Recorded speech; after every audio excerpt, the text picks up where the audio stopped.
കുന്നംകുളത്ത് പിടിയിലായ ഹോട്ടൽ പീഡന ശ്രമക്കേസിലെ പ്രതി ദേവദാസിനെ മുക്കത്തെത്തിച്ചു.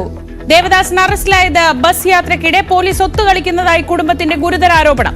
എഫ്ഐആറിൽ യുവതിയുടെ മൊഴി തെറ്റായി രേഖപ്പെടുത്തി.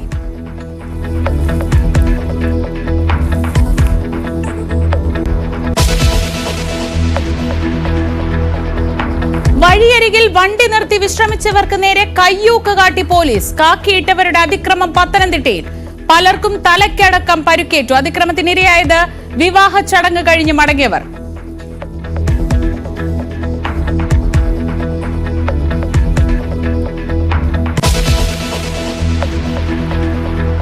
വല്ലപ്പുഴയിൽ സെവൻസ് ഗാലറി തകർന്ന സംഭവത്തിൽ സംഘാടകർക്കെതിരെ കേസ്. പരിധിയിൽ കവിഞ്ഞ എണ്ണം ആളുകളെ പ്രവേശിപ്പിച്ചെന്ന് പോലീസ്. പരിക്കേറ്റത് 70ഓളം പേർക്ക്. ഗാലറിയിൽ കാണികൾ തിങ്ങി നിറഞ്ഞിരിക്കുന്നത് ദൃശ്യങ്ങളിൽ വ്യക്തം.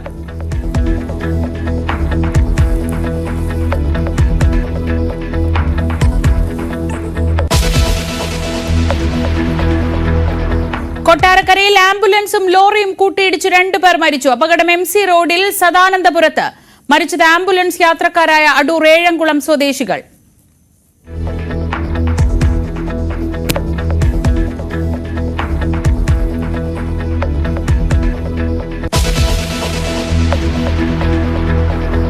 വോട്ടെടുപ്പ് ദിവസവും വിവാദങ്ങളിൽ നിറഞ്ഞ് ഡൽഹി. മുഖ്യമന്ത്രി അതിഷിയുടെ ഓഫീസ് ജീവനക്കാരെ പണവുമായി പിടിച്ചെന്ന് പോലീസ്. യമുന വിഷ പരാമർശത്തിൽ കേജ്രിവാളിനെതിരെ കേസെടുത്ത ഹരിയാന പോലീസ്. വോട്ടെടുപ്പ് തുടരുന്നു. രാഹുൽ ഗാന്ധിയും S ജയശങ്കറും അടക്കമുള്ള പ്രമുഖർ വോട്ട് രേഖപ്പെടുത്തി. ഇപ്പോൾ രാഷ്ട്രപതി ദ്രൗപദി മുർമു വോട്ട് ചെയ്യുന്നു.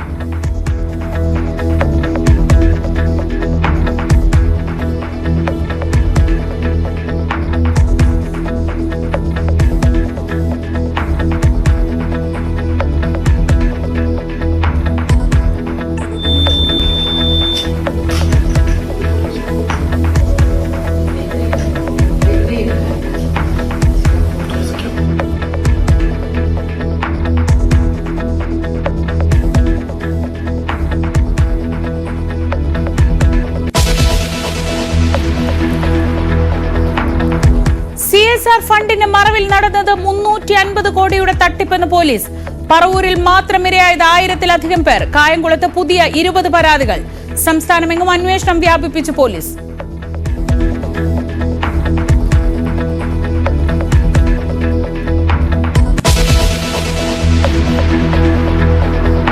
NM വിജയന്റെ ആത്മഹത്യയിൽ IC ബാലകൃഷ്ണൻ MLAക്ക് കുരുക്കുമുറുകി. നിയമന കോഴക്കേസ് എൻഫോഴ്സ്മെന്റ് ഡയറക്ടറേറ്റ് അന്വേഷിക്കും. വിവരങ്ങൾ ആവശ്യപ്പെട്ട് വയനാട് SP-ക്കും ബാങ്കിനും EDയുടെ നോട്ടീസ്.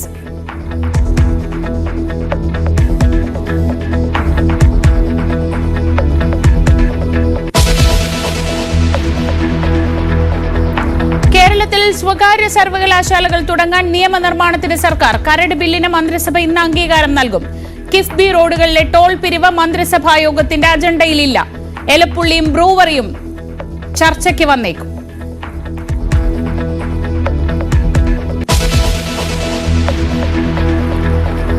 പ്രധാനമന്ത്രി ഇന്ന് പ്രയാഗ്രാജിൽ. കുംഭമേളയിൽ പങ്കെടുക്കും. 14 കോടി പേർ കുംഭമേളയിൽ എത്തിയെന്ന UP സർക്കാർ.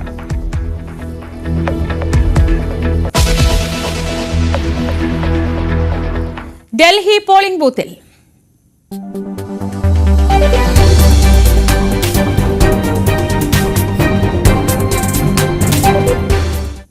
ഡൽഹി നിയമസഭാ തെരഞ്ഞെടുപ്പിന്റെ വോട്ടെടുപ്പ് പുരോഗമിക്കുന്നു. വിദേശകാര്യമന്ത്രി S ജയശങ്കർ, പ്രതിപക്ഷ നേതാവ് രാഹുൽ ഗാന്ധി, ഇപ്പോൾ അല്പസമയം മുൻപ് രാഷ്ട്രപതി ദ്രൗപദി മുർമു തുടങ്ങിയവർ വോട്ട് രേഖപ്പെടുത്തി. അതിനിടെ ഡൽഹി മുഖ്യമന്ത്രി അതിഷിയുടെ ഓഫീസിലെ 2 ജീവനക്കാരെ 5 ലക്ഷം രൂപയുമായി അറസ്റ്റ് ചെയ്തതായി പോലീസ് അറിയിച്ചു. യമുനയിൽ വിഷാംശം ചേർത്തു എന്ന പരാമർശത്തിൽ അരവിന്ദ് കെജ്രിവാളിനെതിരെ ഹരിയാനയിലെ കുരുക്ഷേത്രയിൽ FIR രജിസ്റ്റർ ചെയ്തു.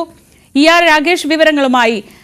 രാകേഷ്, ഈ ദിവസവും സാധാരണ രീതിയിൽ തെരഞ്ഞെടുപ്പ് ദിവസത്തിന് തൊട്ടു മുൻപ് വിവാദങ്ങളൊക്കെ ഒന്ന് ശമിക്കുന്നത് നമ്മൾ കാണാറുണ്ട്. പക്ഷേ ഡൽഹിയെ സംബന്ധിച്ച് നോക്കുകയാണെങ്കിൽ ഇന്ന് വോട്ടെടുപ്പ് നടക്കുന്ന ഈ ദിവസവും വിവാദങ്ങൾക്ക് ഒരു കുറവുമില്ല. ഹരിയാനയിൽ FIR വരുന്നു. കെജ്രിവാളിനെതിരെ, അതിഷിയുടെ ഓഫീസ് സ്റ്റാഫിനെതിരെ ആരോപണം വരുന്നു. കഴിഞ്ഞ ദിവസങ്ങളിലൊക്കെ നമ്മൾ കണ്ടത് ഇത് തന്നെയായിരുന്നു. ആരോപണ പ്രത്യാരോപണങ്ങളും വിവാദങ്ങളുമായിരുന്നു. जहां पर भी भारतीय जनता पार्टी चुनाव आचार संहिता का उल्लंघन कर रही थी, पुलिस ने उनको पूरा सपोर्ट दिया, शह दी, उनको लोकेशन से भगाया। जगह जगह पर भारतीय जनता पार्टी के पदाधिकारियों के ठिकानों पर पैसा मिला, फ्लाइंग स्क्वाड्स तक पहुंचे, पर दिल्ली ഡൽഹി മുഖ്യമന്ത്രി അതിഷി മാധ്യമങ്ങളെ കാണുകയായിരുന്നു. എല്ലാ സംവിധാനങ്ങളും ഉപയോഗിച്ച് ആം ആദ്മി പാർട്ടിക്കെതിരെ BJP സർക്കാർ നിരന്തരം ഉപദ്രവങ്ങൾ നടത്തി എന്ന രീതിയിലാണ് അതിഷി സംസാരിക്കുന്നത്. രാകേഷ്, ഈ അവസാന നിമിഷവും ആരോപണ പ്രത്യാരോപണങ്ങളാണ്. ഇതിനിടെ ഇന്നത്തെ ദിവസം തന്നെ പ്രധാനമന്ത്രി പ്രയാഗ്രാജിലേക്ക് പോകുന്നുണ്ട്. അങ്ങനെ വളരെ സംഭവബഹുലമായി തന്നെ ഡൽഹി തെരഞ്ഞെടുപ്പിന്റെ വോട്ടെടുപ്പ് പുരോഗമിക്കുകയാണ്. അതെ, വോട്ടെടുപ്പ് ഇപ്പോൾ ആരംഭിച്ച് 2 മണിക്കൂർ പിന്നിട്ടിരിക്കുന്നു. ഏതായാലും വലിയ പ്രതീക്ഷ ഇപ്പോഴും ആം ആദ്മി പാർട്ടി പങ്കുവെക്കുന്നുണ്ട്. അതായത് സത്യസന്ധതയ്ക്കാണ് ജനങ്ങൾ വോട്ട് രേഖപ്പെടുത്തുക എന്നാണ് ഇപ്പോൾ മുഖ്യമന്ത്രി അതിഷി പ്രതികരിച്ചിരിക്കുന്നത്. അല്ലാതെ ഗുണ്ടാരാജനല്ല എന്ന പ്രതികരണം ഇപ്പോൾ അതിഷിയുടെ ഭാഗത്തുനിന്നുണ്ടായിരിക്കുന്നു. ഏതായാലും ഈ ആദ്യ 2 മണിക്കൂറുകളിൽ പല പ്രധാനപ്പെട്ട വ്യക്തിത്വങ്ങളും നേതാക്കളും വോട്ട് രേഖപ്പെടുത്തിയിട്ടുണ്ട്. രാഷ്ട്രപതി ഇപ്പോൾ വോട്ട് രേഖപ്പെടുത്തി. ഒപ്പം പ്രതിപക്ഷ നേതാവ് രാഹുൽ ഗാന്ധി നിർമ്മാൺ ഭവനിൽ ഏതാണ്ട് 8 മണിക്കോടുകൂടി എത്തി അദ്ദേഹം വോട്ട് രേഖപ്പെടുത്തി. ഒപ്പം വിദേശകാര്യമന്ത്രി S ജയശങ്കറും വോട്ട് ചെയ്തിട്ടുണ്ട്. വിദേശകാര്യമന്ത്രി പ്രതികരിച്ചത് മാറ്റം ആളുകളിൽ പ്രകടമാണ്, ഡൽഹി വോട്ടർമാരിൽ പ്രകടമാണെന്നാണ് അദ്ദേഹം പറഞ്ഞിരിക്കുന്നത്. കോൺഗ്രസിന്റെ പല പ്രധാനപ്പെട്ട നേതാക്കളും ഇപ്പോൾ വോട്ട് രേഖപ്പെടുത്തിയിട്ടുണ്ട്. സന്ദീപ് ദീക്ഷിത് അടക്കമുള്ളവർ വോട്ട് രേഖപ്പെടുത്തിയിട്ടുണ്ട്. ഏതായാലും ഈ ദിവസവും വിവാദത്തിന് ഒട്ടും കുറവില്ല. ഇന്നലെ രാത്രിയാണ് FIR അരവിന്ദ് കെജ്രിവാളിനെതിരെ ഹരിയാനയിലെ കുരുക്ഷേത്രത്തിൽ രജിസ്റ്റർ ചെയ്തിരിക്കുന്നത്. കാരണം വിഷാംശ പരാമർശത്തിലാണ് ഇപ്പോൾ ഹരിയാന പോലീസിന്റെ നടപടി ഉണ്ടായിരിക്കുന്നത്. ഒരു BJP അനുഭാവി നൽകിയ പരാതിയിലാണ് FIR ഇട്ടിരിക്കുന്നത്. ഭാരതീയ ന്യായ സംഹിതയിലെ വിവിധ വകുപ്പുകൾ ചേർത്തുകൊണ്ടുള്ള FIR. സ്വാഭാവികമായും ഇലക്ഷൻ തലേ ദിവസം തന്നെയാണ്, വോട്ടെടുപ്പിന് തൊട്ട് മുമ്പാണ്, മണിക്കൂറുകൾക്ക് മുമ്പാണ് ഹരിയാന പോലീസിന്റെ ഭാഗത്തുനിന്ന് ഇത്തരമൊരു നടപടി ഉണ്ടായിരിക്കുന്നെന്ന് കൂടി ശ്രദ്ധേയമാണ്. കാരണം വിഷാംശ പരാമർശം പിൻവലിക്കാൻ കേജ്രിവാൾ തയ്യാറായിരുന്നില്ല, മറിച്ച് തെരഞ്ഞെടുപ്പ് കമ്മീഷന് മറുപടിയിൽ അമോണിയം എന്ന് തന്നെയാണ് ഉദ്ദേശിച്ചതെന്ന് കേജ്രിവാൾ പറഞ്ഞിരുന്നു. അപ്പോൾ പോലും ഹരിയാനയ്ക്കെതിരെ, മുഖ്യമന്ത്രിക്കെതിരെ അടക്കം വലിയ വിമർശനങ്ങൾ അദ്ദേഹം നടത്തി. മുഖ്യമന്ത്രിക്കെതിരെ FIR ഇടണം എന്ന ആവശ്യം കേജ്രിവാൾ മുന്നോട്ട് വെക്കുകയും ചെയ്തിരുന്നു. ഏതായാലും ഈ വോട്ടെടുപ്പിന് മണിക്കൂറുകൾക്ക് മുമ്പ് അത്തരമൊരു നീക്കം ഹരിയാന സർക്കാരിന്റെ ഭാഗത്തുനിന്ന്, ഹരിയാന പോലീസിന്റെ ഭാഗത്തുനിന്ന് ഇപ്പോൾ ഉണ്ടായിരിക്കുന്നു. ഇതിന് പുറമെ ഇപ്പോൾ വിവാദമായിരിക്കുന്ന മറ്റൊരു വിഷയം, 5 ലക്ഷം രൂപയുമായി മുഖ്യമന്ത്രി അതിഷിയുടെ ഓഫീസിലെ 2 പേരെ അറസ്റ്റ് ചെയ്തു എന്നുള്ളതാണ്. കാരണം ഫ്ലൈയിങ് സ്ക്വാഡാണ് ഇവരെ കസ്റ്റഡിയിലെടുത്തത്.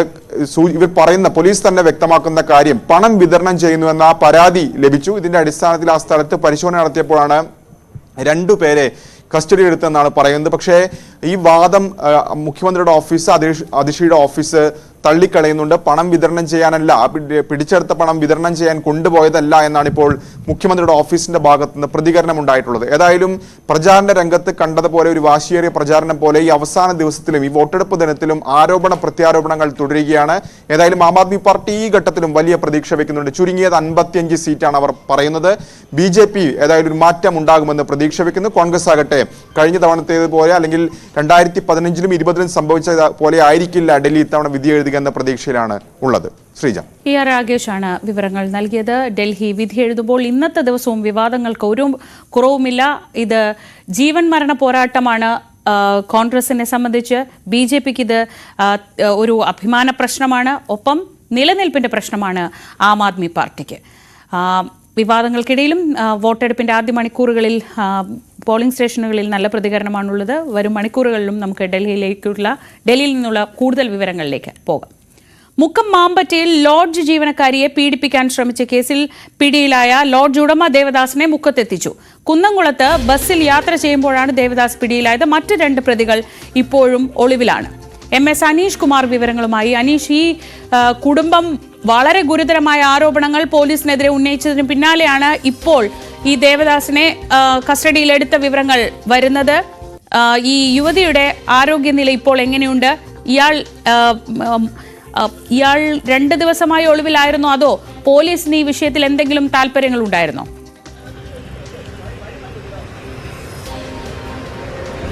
ശ്രീജ, പീഡന ശ്രമം നടന്നതിന് പിന്നാലെയാണ് യുവതി കെട്ടിടത്തിൽ നിന്നും താഴേക്ക് ചാടുകയും ഗുരുതരാവസ്ഥയിൽ ആശുപത്രിയിൽ പ്രവേശിക്കുകയും ചെയ്ത് ഇതിനുശേഷം KMCT മെഡിക്കൽ കോളേജിൽ എത്തിച്ചു. അവിടെ വെച്ച് തന്നെ ഈ യുവതി മൊഴി നൽകി തന്നെ ഇത്തരത്തിൽ ഈ ദേവദാസും 2 ജീവനക്കാരും ചേർന്ന് പീഡിപ്പിക്കാൻ ശ്രമിക്കുകയും താൻ കെട്ടിടത്തിന് മുകളിൽ നിന്നും താഴേക്ക് ചാടുകയുമായിരുന്നുവെന്ന് ഇതേ തുടർന്ന് അപ്പോൾ തന്നെ അപകടം തിരിച്ചറിയുകയും ഈ 3 പ്രതികളും അവിടെ നിന്നും ഈ യുവതിയെ ആശുപത്രിയിൽ തനിച്ചാക്കിയ ശേഷം രക്ഷപ്പെടുകയുമായിരുന്നു. പിന്നീടാണ് ആരോഗ്യ നില മോശമായതിനാൽ മെഡിക്കൽ കോളേജ് ആശുപത്രിയിലേക്ക് കോഴിക്കോട് മെഡിക്കൽ കോളേജ് ആശുപത്രിയിലേക്ക് കൊണ്ടുപോവുകയും അവിടെ തീവ്രപരിചരണ വിഭാഗത്തിൽ പ്രവേശിപ്പിക്കുകയും ചെയ്തു. എന്തായാലും 3 ദിവസം പിന്നിടുമ്പോഴും തീവ്രപരിചരണ വിഭാഗത്തിൽ തന്നെയാണ് ആ കുട്ടിയുള്ളത്. യുവതിയുടെ നട്ടലിനൊക്കെ കാര്യമായ പരിക്കുകളുമുണ്ട്. എന്നാൽ അത് അർഹിക്കുന്ന ഒരു ഗൗരവത്തോടുള്ളൊരു കേസായി പരിഗണിക്കാൻ പോലീസ് തയ്യാറായിട്ടില്ല എന്നാണ് കുടുംബം ആരോപിക്കുന്നത്. കൃത്യമായ മൊഴി ആദ്യ ആശുപത്രിയിൽ എത്തിയപ്പോൾ തന്നെ നൽകിയതാണ്. ഇത്തരമൊരു പീഡന ശ്രമം ഉണ്ടായപ്പോൾ പ്രാണരക്ഷാർത്ഥം താൻ കെട്ടിടത്തിന് മുന്നിൽ നിന്നും താഴേക്ക് ചാടിയതാണ് എന്ന്. പക്ഷേ പോലീസ് FIR അത് ബാൽക്കണിയിൽ നിന്നും വീണു എന്ന രീതിയിലാണ് ഉൾപ്പെടുത്തിയിരിക്കുന്നതെന്നാണ് കുടുംബം പറയുന്നത്. പിന്നീട് 2 വട്ടം പോലീസ് ഉദ്യോഗസ്ഥർ എത്തി മൊഴി നൽകിയപ്പോഴും അവരോടും പറഞ്ഞത് ഇത്തരത്തിൽ ഈ പീഡന ശ്രമത്തിനിടെ താഴേക്ക് ചാടിയതാണ് എന്നാണ്. പക്ഷേ ആ അറിയിക്കുന്ന രീതിയിലുള്ള ഒരു പരിഗണന ആ കേസിന് നൽകിയില്ല എന്നാണ് പറയുന്നത്. ആദ്യത്തെ 2 ദിവസങ്ങളിലും ഈ പ്രതി ദേവദാസ് ഈ ഹോട്ടലിന് സമീപ പ്രദേശങ്ങളിലും ഒക്കെ ഉണ്ടായിരുന്നു. മുഖത്തെ പല ആളുകളുമായി സംസാരിക്കുകയും ഈ പെൺകുട്ടിക്കെതിരെ അപവാദ പ്രചരണം നടത്തുകയും ചെയ്തുവെന്നും കുടുംബം പറയുന്നു. പക്ഷേ ആ ഘട്ടത്തിലൊന്നും പ്രതിയെ കസ്റ്റഡിയിലെടുക്കാനുള്ള ഒരു നീക്കം പോലീസിന്റെ ഭാഗത്തുനിന്നും ഉണ്ടായില്ല. ഒടുവിൽ ഗത്യന്തരമില്ലാതെ കുടുംബം ഈ കുട്ടിയെ പീഡിപ്പിക്കാൻ ശ്രമിക്കുന്നതിന്റെ ആ വീഡിയോ ദൃശ്യങ്ങൾ പുറത്ത് വിടുകയായിരുന്നു ഉണ്ടായിരുന്നത്. ആ കുട്ടി മൊബൈൽ ഫോണിൽ ഗെയിം കളിച്ചുകൊണ്ടിരിക്കുകയായിരുന്നു. അതുകൊണ്ട് തന്നെ ആ വീഡിയോ ക്യാമറ ഓണായി നിൽക്കുന്ന ഒരു സാഹചര്യമുണ്ടായി. അതുകൊണ്ടാണ് യാദൃശ്ചികമായി ആ ദൃശ്യങ്ങൾ വീഡിയോയിൽ ലഭിച്ചതും ഒപ്പം ആ കുട്ടിയുടെ ദയനീയമായ നിലവിളിയും അങ്കിൾ എന്നൊക്കെ ഉള്ള രീതിയിൽ പറയുന്ന ഈ ദേവദാസിന്റെ ശബ്ദവും ഒക്കെ ജനങ്ങൾ കേട്ടതാണ്. എന്തായാലും ആ വീഡിയോ ദൃശ്യം പുറത്തു വന്നതോടുകൂടിയാണ് പോലീസിന്റെ മേൽ സമ്മർദ്ദം ശക്തമായത്. വിവിധ സംഘടനകൾ മുക്കം പോലീസ് സ്റ്റേഷനിലേക്ക് മാർച്ച് നടത്തി. വനിതാ കമ്മീഷൻ സ്വമേധയാ ആ കേസെടുത്ത് റൂറൽ SPയോട് വിശദീകരണം തേടുന്ന അവസ്ഥയിലേക്ക് വരെ കാര്യങ്ങളെത്തി. എന്തായാലും വലിയ സാമൂഹ്യ സമ്മർദ്ദം ഈ കേസിൽ പോലീസിന്റെ ഭാഗത്തേക്ക് ഉണ്ടായതിന്റെ അടിസ്ഥാനത്തിൽ തന്നെയാണ് കഴിഞ്ഞ ഏതാനും ദിവസങ്ങളായി ഒളിവിൽ കഴിഞ്ഞിരുന്ന പ്രതിയെ പിടികൂടാൻ പോലീസിന് കഴിഞ്ഞിരിക്കുന്നത്. കുന്നംകുളത്ത് വെച്ചാണ് പ്രതിയെ പിടികൂടിയിരിക്കുന്നത്. അവിടെ ഒരു ബസ്സിൽ യാത്ര ചെയ്യുമ്പോൾ മുക്കം പോലീസ് നൽകിയ വിവരമനുസരിച്ച് കുന്നംകുളം പോലീസ് കസ്റ്റഡിയിലെടുക്കുകയും പിന്നീട് മുക്കം പോലീസിന് കൈമാറുകയും ചെയ്തു എന്നാണ് നമുക്കറിയാൻ കഴിയുന്നത്. എന്തായാലും പ്രതിയുമായി പോലീസ് സംഘം രാവിലെ തന്നെ പോലീസ് സ്റ്റേഷനിൽ എത്തിയിട്ടുണ്ട്. അല്പസമയത്തിനകം റൂറൽ SP അടക്കമുള്ള ആളുകൾ ഇവിടേക്ക് എത്തുമെന്നാണ് അറിയാൻ കഴിയുന്നത്. പ്രതിയെ വിശദമായി ചോദ്യം ചെയ്ത് വരികയാണെന്നും അറിയാൻ കഴിയുന്നു. പക്ഷേ കേസിലെ മറ്റ് 2 പ്രതികളായ റിയാസ്, സുരേഷ് എന്നീ ഹോട്ടൽ ജീവനക്കാരെ ഇനിയും കസ്റ്റഡി എടുത്തിട്ടില്ല. ഇവരടക്കം ഉള്ള സംഘം 3 പേർ എന്തിനാണ് അർദ്ധരാത്രിയിൽ ഈ യുവതി താമസിക്കുന്ന ഇടത്തേക്ക് പോയത് എന്ന ചോദ്യമാണ് ഏറ്റവും പ്രസക്തമാവുന്നത്. ഒരുപക്ഷെ ഈ യുവതിയെ ആദ്യം ഒരു പിതൃസഹജമായ വാത്സല്യങ്ങളൊക്കെ പ്രകടിപ്പിച്ച ആൾ പിന്നീട് തന്റെ ഇംഗിതത്തിന് വഴങ്ങണമെന്ന രീതിയിലുള്ള വാട്സാപ്പ് മെസ്സേജുകളും മറ്റും അയക്കുകയും നേരിട്ട് കാണുമ്പോൾ ഇക്കാര്യം ആവർത്തിച്ച് ആവശ്യപ്പെടുകയും ചെയ്തു. എന്നാൽ തനിക്ക് ഇത്തരത്തിൽ ഒരു തരത്തിലും താങ്കളെ ഇങ്ങനെ കരുതാൻ കഴിയില്ല എന്ന് പെൺകുട്ടി തുറന്നു പറയുകയും ഇയാളുടെ ഭാര്യയോട് ഇക്കാര്യം അറിയിക്കുകയും ചെയ്യുമെന്ന് വ്യക്തമാക്കി. ഇതേ തുടർന്നൊരു ഭീഷണി രീതിയിലുള്ള സന്ദേശങ്ങളൊക്കെയാണ് പിന്നീട് അയച്ചത്. അതിന്റെ കൃത്യമായ ഡിജിറ്റൽ തെളിവുകൾ തങ്ങളുടെ പക്കലുണ്ട് എന്ന് കുടുംബം പറയുകയും ചെയ്യുന്നു. അതുകൊണ്ട് ഈ ഭാര്യയോട് ഇക്കാര്യം പറയുമെന്ന് അറിയിച്ചപ്പോൾ ഭീഷണിപ്പെടുത്താൻ ആണ് അല്ലെങ്കിൽ ആളെ അപായപ്പെടുത്താനായിരിക്കാം ഈ അസമയത്ത് ഈ താമസ സ്ഥലത്തേക്ക് എത്തിയതെന്നാണ് കുടുംബം ആരോപിക്കുന്നത്. മറ്റു 2 യുവതികൾ കൂടി ഈ ഹോട്ടലിൽ ജോലി ചെയ്യുന്നുണ്ട്. അവരും ഈ പീഡന ശ്രമത്തിനിരയായ യുവതിയോടൊപ്പമാണ് താമസിച്ചിരുന്നത്. പക്ഷേ അന്ന് അവർ യാദൃശ്യമെന്നോണം ആ താമസ സ്ഥലത്ത് ഉണ്ടായിരുന്നുമില്ല. ആ സമയത്താണ് ഇവർ എത്തിയത്. ഒപ്പം ഈ മുഖവും മറ്റുമൊക്കെ വായി മൂടിക്കിട്ടുന്നതിനുള്ള ടേപ്പുകൾ അടക്കമുള്ള സജ്ജീകരണങ്ങൾ ഈ പ്രതികളുടെ കൈവശം ഉണ്ടായിരുന്നുവെന്നും പറയുന്നു. അതുകൊണ്ട് എന്താണ് ഈ പ്രതികളുടെ ഉദ്ദേശം എന്നതിനെക്കുറിച്ച് ഇപ്പോഴും വ്യക്തതയില്ല. കൊലപാതക ശ്രമമാണോ അല്ലെങ്കിൽ മറ്റെവിടേക്കെങ്കിലും മാറ്റി പാർപ്പിക്കാനായിരുന്നു എന്നടക്കമുള്ള കാര്യങ്ങളെക്കുറിച്ചൊക്കെ ഈ കുടുംബത്തിന് സംശയമുണ്ട്. എന്തായാലും വലിയ സമ്മർദ്ദത്തിന് പിന്നാലെ തന്നെയാണ് ഈ പ്രതികളെ പോലീസ് അറസ്റ്റ് ചെയ്തിരിക്കുന്നത്. അല്പസമയത്തിനകം മറ്റ് അനുബന്ധ നടപടിക്രമങ്ങളിലേക്ക് പോലീസ് നീളുമെന്നാണ് അറിയാൻ കഴിയുന്നത്. ഒപ്പം 2 ജീവനക്കാർ കൂടി പിടിയിലാവാനുണ്ട്. അവരിൽ നിന്നും നിർണായകമായ വിവരങ്ങളും പോലീസിന് ലഭിക്കാനുണ്ട്. ശ്രീജ, MS അനീഷ് കുമാറാണ് വിവരങ്ങൾ നൽകിയത്. എന്തായാലും പോലീസിനെതിരെ വലിയ ആരോപണങ്ങൾ ഉയർന്നിരുന്നു. FIRൽ തെറ്റായ വിവരങ്ങൾ രേഖപ്പെടുത്തി തുടക്കം മുതൽ ഈ കേസ് അട്ടിമറിക്കാൻ ശ്രമിച്ചു എന്നൊരു ആരോപണം നിലനിന്ന സാഹചര്യത്തിലാണ് കുടുംബം ഇന്നലെ ആ വീഡിയോ പുറത്തുവിട്ടത്. ആ ആരോപണങ്ങളൊക്കെ കൂടുതൽ ശക്തമായ സാഹചര്യത്തിലാണ് ഇപ്പോൾ എന്തായാലും പോലീസ് ഇയാളെ കസ്റ്റഡിയിലെടുത്തിരിക്കുന്നത്. പത്തനംതിട്ടയിൽ വാഹനം വഴിയരികിൽ നിർത്തി വിശ്രമിക്കുന്നതിനിടെ 20-അംഗ സംഘത്തിന് നേരെ പോലീസിന്റെ അതിക്രമം. വിവാഹ അനുബന്ധ ചടങ്ങിൽ പങ്കെടുത്ത് മടങ്ങിയ കോട്ടയം സ്വദേശികൾക്കാണ് മർദ്ദനമേറ്റത്. ശശിനാരായണൻ വിവരങ്ങളുമായി. ശശി, ഈ ദൃശ്യങ്ങളിൽ തലയ്ക്ക് ഉൾപ്പെടെ പരിക്കേറ്റ ആളുകളെ കാണുന്നുണ്ട്. എന്തായിരുന്നു പോലീസിന് ഇങ്ങനെ വഴിയരികിൽ നിൽക്കുന്ന കുറച്ചുപേരെ ആക്രമിക്കാനുള്ള പ്രകോപനം? പോലീസ് എന്തെങ്കിലും വിശദീകരണം ഈ വിഷയത്തിൽ നൽകുന്നുണ്ടോ? ശ്രീജ, ഇക്കാര്യത്തിൽ ഇപ്പോൾ ഡിവൈഎസ്പി നേരിട്ട് തന്നെ അന്വേഷിച്ച ഒരു വിവരം ഇപ്പം നമുക്ക് ലഭിച്ചിട്ടുണ്ട്. അത് പ്രധാനമായും പോലീസിന് ആളുമാറി മർദ്ദിക്കേണ്ട സാഹചര്യം ഉണ്ടായി എന്നുള്ളതാണ് നമുക്ക് മനസ്സിലാക്കാൻ കഴിയുന്നത്.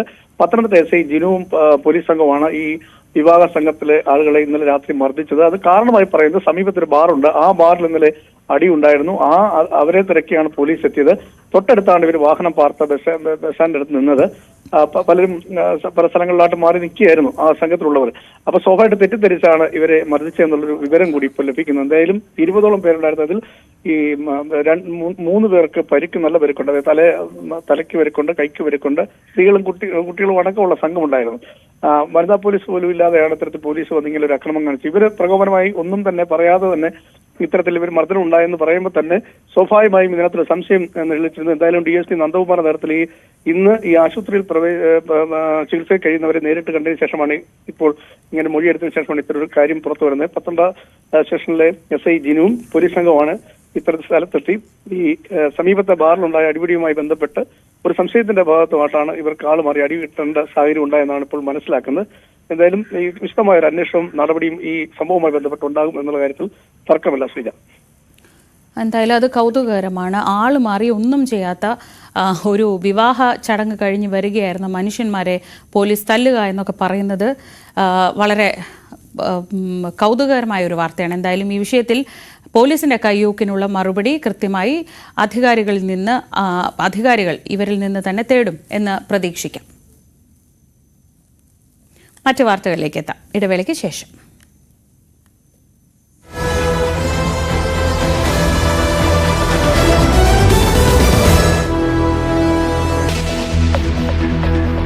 അനധികൃത കുടിയേറ്റക്കാർക്കെതിരായ നടപടി കടുപ്പിച്ച അമേരിക്ക. 205 ഇന്ത്യക്കാരുമായി സൈനിക വിമാനം ഉടൻ ഡൽഹിയിലെത്തും. സാഹചര്യം വിലയിരുത്തി വിദേശകാര്യ വകുപ്പ്. അമേരിക്കൻ ഉൽപ്പന്നങ്ങൾക്ക് ഇറക്കുമതി തീരുവ കൂട്ടി ചൈനയുടെ തിരിച്ചടി.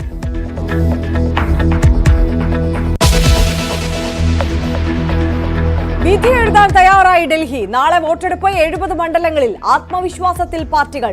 തെരഞ്ഞെടുപ്പ് കമ്മീഷനെതിരെ വീണ്ടും AAP ആരോപണം സമ്മർദ്ദ തന്ത്രമെന്ന് കമ്മീഷൻ.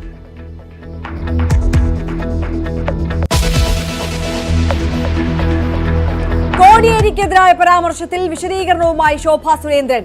അസുഖത്തെ താൻ പരിഹസിച്ചിട്ടില്ല, തന്റെ വാക്കുകൾ വളച്ചൊടിച്ചു. കോടിയേരിക്ക് മക്കൾ കാരണം ദുഃഖിക്കേണ്ടി വന്നു, പിണറായിക്ക് കേസുകൾ കാരണം ദുരിതം അനുഭവിക്കേണ്ടി വന്നുവെന്നും ശോഭാ സുരേന്ദ്രൻ ന്യൂസ് 18നോട്. കൃഷ്ണന് രോഗം വന്ന് മരണപ്പെട്ടത് ഈ വിഷയം കൊണ്ടാണ് എന്ന് ഞാൻ എവിടെയും പറഞ്ഞിട്ടില്ല. ഞാൻ എന്താ ഇത്ര വകതിരിവില്ലാത്ത ആളാണോ? ഞാൻ എന്താണ് ഉദ്ദേശിച്ചത്? ഞാൻ അവിടെയും ഒരു സെന്റൻസ് പറഞ്ഞ് അവസാനിപ്പിച്ചത് എന്റെ മര്യാദ കൊണ്ടാണ്.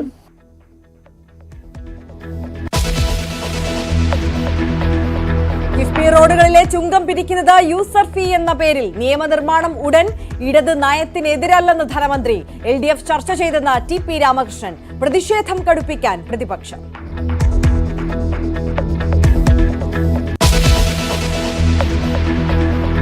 മുക്കത്ത് ലോഡ്ജ് ജീവനക്കാരിയെ പീഡിപ്പിക്കാൻ ശ്രമിച്ച ദൃശ്യങ്ങൾ പുറത്ത്.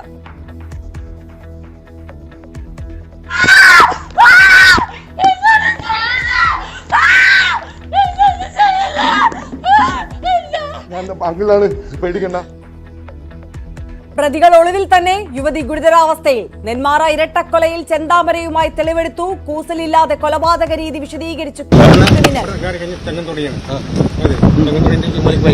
കനാലിന്റെ ഉള്ളിൽ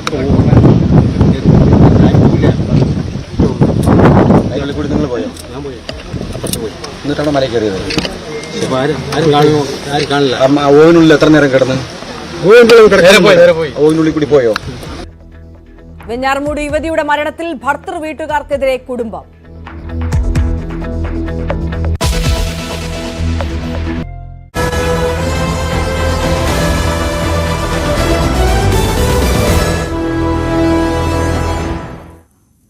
തൃപ്പൂണിത്തുറയിൽ 15 വയസ്സുകാരൻ മിഹിറിന്റെ ആത്മഹത്യയിൽ പുത്തൻകുരിശ് പോലീസും അന്വേഷണം തുടങ്ങി. റാഗിംഗ് പരാതിയിൽ കേസ് രജിസ്റ്റർ ചെയ്യാതെയാണ് അന്വേഷണം. മിഹിറിന്റെ സഹോദരന്റെ മൊഴി രേഖപ്പെടുത്തി. സ്കൂൾ മാനേജ്മെന്റിന്റെയും കുട്ടികളുടെയും മൊഴി ഉടൻ രേഖപ്പെടുത്തും. ഡാനി പോൾ വിവരങ്ങളുമായി. ഡാനി, ഈ കുടുംബം ഉന്നയിച്ച ഏറ്റവും പ്രധാനപ്പെട്ട പരാതി ഈ കുട്ടി മിഹിർ, 15 വയസ്സുള്ള മിഹിർ അതിക്രൂരമായ റാഗിംഗ് നിരയായിട്ടുണ്ട് എന്നതാണ്. അതിൽ കേസ് രജിസ്റ്റർ ചെയ്യാതെ അന്വേഷണം നടത്താനുള്ള സാഹചര്യം എന്താണ്?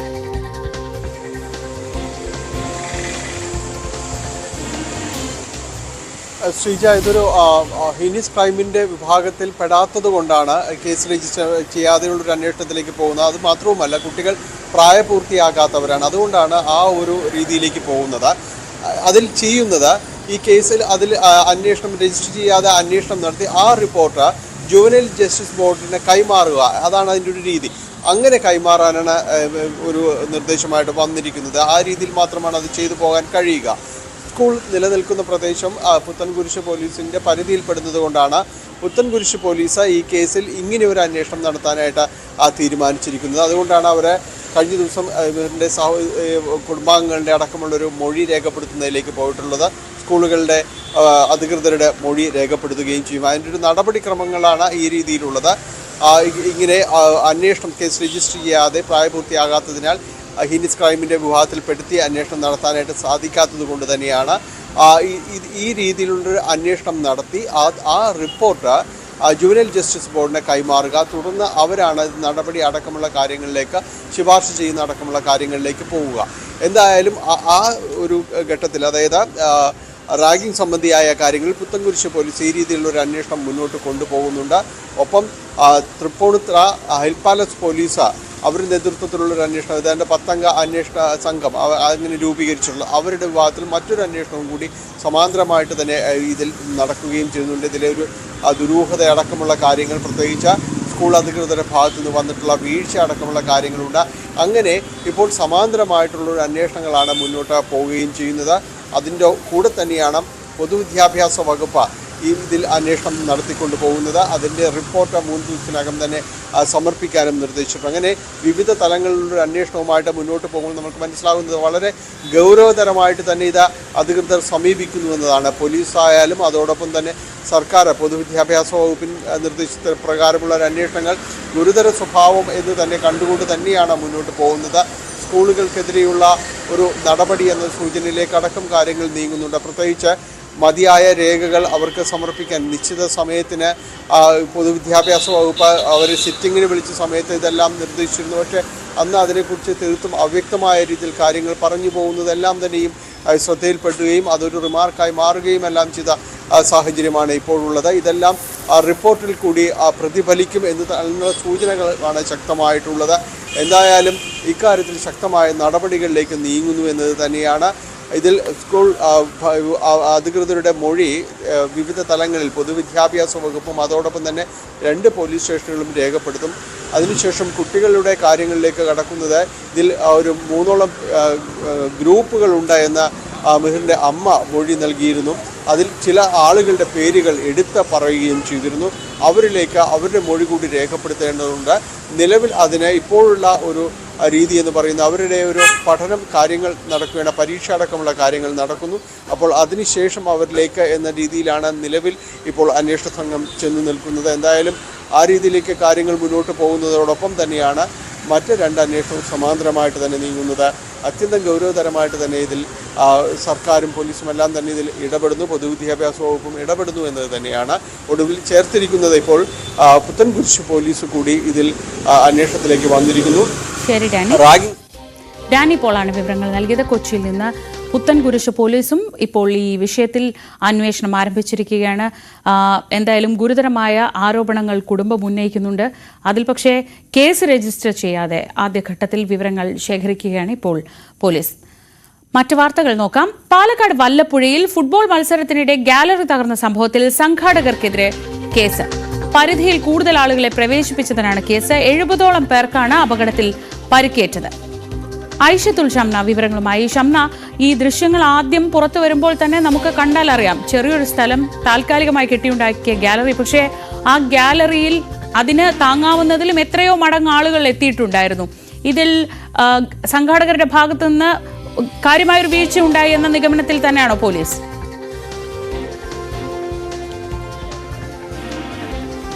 തീർച്ചയായും ശ്രീജ, അതിന്റെ അടിസ്ഥാനത്തിൽ തന്നെയാണ് ഇപ്പോൾ സംഘാടകർക്കെതിരെ കേസ് എടുത്തിരിക്കുന്നത്. അതായത് 70ഓളം പേർക്കാണ് പരിക്കേറ്റിരുന്നത്. ഇതിൽ 2 പേരുടെ നില ഗുരുതരമാണ്. അതായത് ഒരാളുടെ നട്ടലിന് ഗുരുതരമായി പരിക്കേറ്റു, ഒരാളുടെ കാലിനും പൊട്ടലുണ്ട്.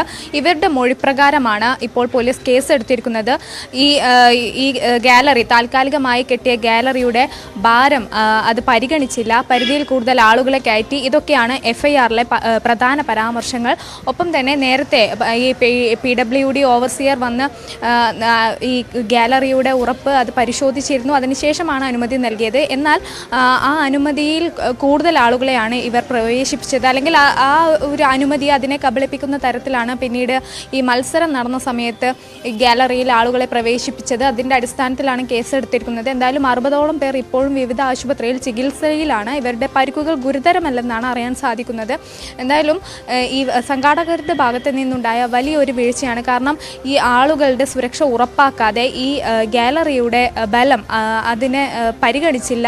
അങ്ങനെയാണ് കൂടുതൽ ആളുകളെ കയറ്റിയത്. ഇത്തരം വലിയൊരു അപകടത്തിലേക്ക് നയിച്ചത്. അത് തീർത്തും സംഘാടകരുടെ ഭാഗത്ത് നിന്നുണ്ടായ പിഴവ് ആണ് എന്ന് തന്നെയാണ് ഇപ്പോൾ അന്വേഷണ സംഘം വ്യക്തമാക്കുന്നത്. അതിൻ്റെ അടിസ്ഥാനത്തിലാണ് ഇപ്പോൾ കേസ് രജിസ്റ്റർ ചെയ്തിട്ടുള്ളതും. ഈ ഗുരുതരമായി പരിക്ക് പറ്റിയ 2 പേരാണ് ഈ പോലീസ് ഇവർക്കെതിരെ മൊഴി നൽകിയതും. ശ്രീജ. ശരി, ഷംനയാണ് വിവരങ്ങൾ നൽകിയത് പാലക്കാട് നിന്ന്. മലപ്പുറം തിരൂരിൽ ഷവർമ കഴിച്ച 2 വയസ്സുകാരി ഭക്ഷ്യവിഷബാധയെ തുടർന്ന് ഗുരുതരാവസ്ഥയിൽ. തുവക്കാട് കന്മനം സ്വദേശിനി എമിൽ എന്ന 2 വയസ്സുകാരിയാണ് ആശുപത്രിയിൽ ചികിത്സയിൽ കഴിയുന്നത്. ബേക്കറിക്കെതിരെ ഭക്ഷ്യസുരക്ഷാ വിഭാഗം പരാതി ഉണ്ടായിട്ടും നടപടിയെടുത്തില്ലെന്നാണ് കുടുംബത്തിന്റെ ആരോപണം. കഴിഞ്ഞ ശനിയാഴ്ച രാത്രിയാണ് തുവക്കാട് കന്മനം സ്വദേശികളായ റഫീഖ് സൽഫത്ത് ദമ്പതികളുടെ മകൾ എമിലിന് ഭക്ഷ്യവിഷബാധയേറ്റത്. തുവക്കാട്ടെ ഒരു ബേക്കറിയിൽ നിന്ന് പാഴ്സലായി വാങ്ങിയ ഷവർമ കഴിച്ചതിന് പിന്നാലെ കുഞ്ഞിന് ഛർദി ആരംഭിക്കുകയായിരുന്നു. രാവിലെ തന്നെ കുഞ്ഞിനെ പുത്തനത്താണിയിലെ സ്വകാര്യ ആശുപത്രിയിൽ പ്രവേശിപ്പിച്ചു. ഇവളും മകളുമാണ് ഒരു ഷവർമന്ന് കഴിച്ച അവധിയിലാണ് ഇൻഫെക്ഷൻ വന്നിട്ടുള്ളത്. കഴിച്ച ഭക്ഷണത്തിൽ നിന്ന് രാത്രി ഒരു 10 മണിക്ക് കഴിച്ചു. രാവിലെ പുലർച്ചെ ഒരു 2 മണിയായപ്പോൾ കുട്ടി കുട്ടിയിൽ എണീറ്റ് ഛർദ്ദിച്ചു. അപ്പം നമ്മൾ ആകെ പേടിച്ചു. അപ്പം തന്നെ കുട്ടി ശ്വാസം കിട്ടാത്ത പോലെ ബുദ്ധിമുട്ട് അനുഭവപ്പെട്ടപ്പോൾ നേരെ നമ്മൾ പുത്തനത്താണിയുള്ള സുപ്രിയ ഹോസ്പിറ്റലിലേക്ക് കൊണ്ടുവന്നു. ഭക്ഷ്യവിഷബാധയാണെന്ന് വ്യക്തമായതോടെ ഭക്ഷ്യസുരക്ഷാ വിഭാഗത്തിൽ പരാതി നൽകി. അവർ നടത്തിയ പരിശോധനയിൽ ക്രമക്കേട് കണ്ടെത്തി അടപ്പിച്ച കട അടുത്ത ദിവസം തന്നെ തുറന്നു എന്നാണ് ഇവരുടെ പരാതി. അതേക്കുറിച്ച് ചോദിച്ചപ്പോൾ മറുപടി നൽകാതെ ഭക്ഷ്യസുരക്ഷാ ഓഫീസർ ഫോൺ കട്ട് ചെയ്തുവെന്നും കുഞ്ഞിന്റെ അമ്മ സൽഫത്ത് പറയുന്നു.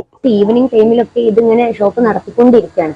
അപ്പൊ നമ്മൾ മേഡത്തെ വീണ്ടും ഒന്ന് വിളിച്ചു. അപ്പൊ മേഡം പറഞ്ഞു, ഇനി എന്നെ വിളിക്കരുത്, ഞങ്ങൾ ലീഗലായിട്ട് തന്നെ മുന്നോട്ട് പോണത്, ഇനി ഞങ്ങൾ വിളിക്കരുതെന്ന് പറഞ്ഞിട്ട് പിന്നെ ഞാൻ വോയിസ് അയച്ചതിനോ കോൾ ചെയ്തതിനും ഒന്നും ഒരു റിപ്ലൈ ഒന്നും തരുന്നില്ല. ഗുരുതരമായി നിർജ്ജലീകരിക്കപ്പെട്ട അവസ്ഥയിലാണ് കുഞ്ഞ് ആശുപത്രിയിലെത്തിയതെന്ന് മെഡിക്കൽ റിപ്പോർട്ട് ചൂണ്ടിക്കാട്ടുന്നു. അതികഠിനമായ പനിയും കുഞ്ഞിന് അനുഭവപ്പെട്ടു. നിലവിൽ കോട്ടയ്ക്കലെ സ്വകാര്യ ആശുപത്രിയിൽ ചികിത്സയിലുള്ള കുട്ടി ഇപ്പോഴും ആരോഗ്യനില വീണ്ടെടുത്തിട്ടില്ല.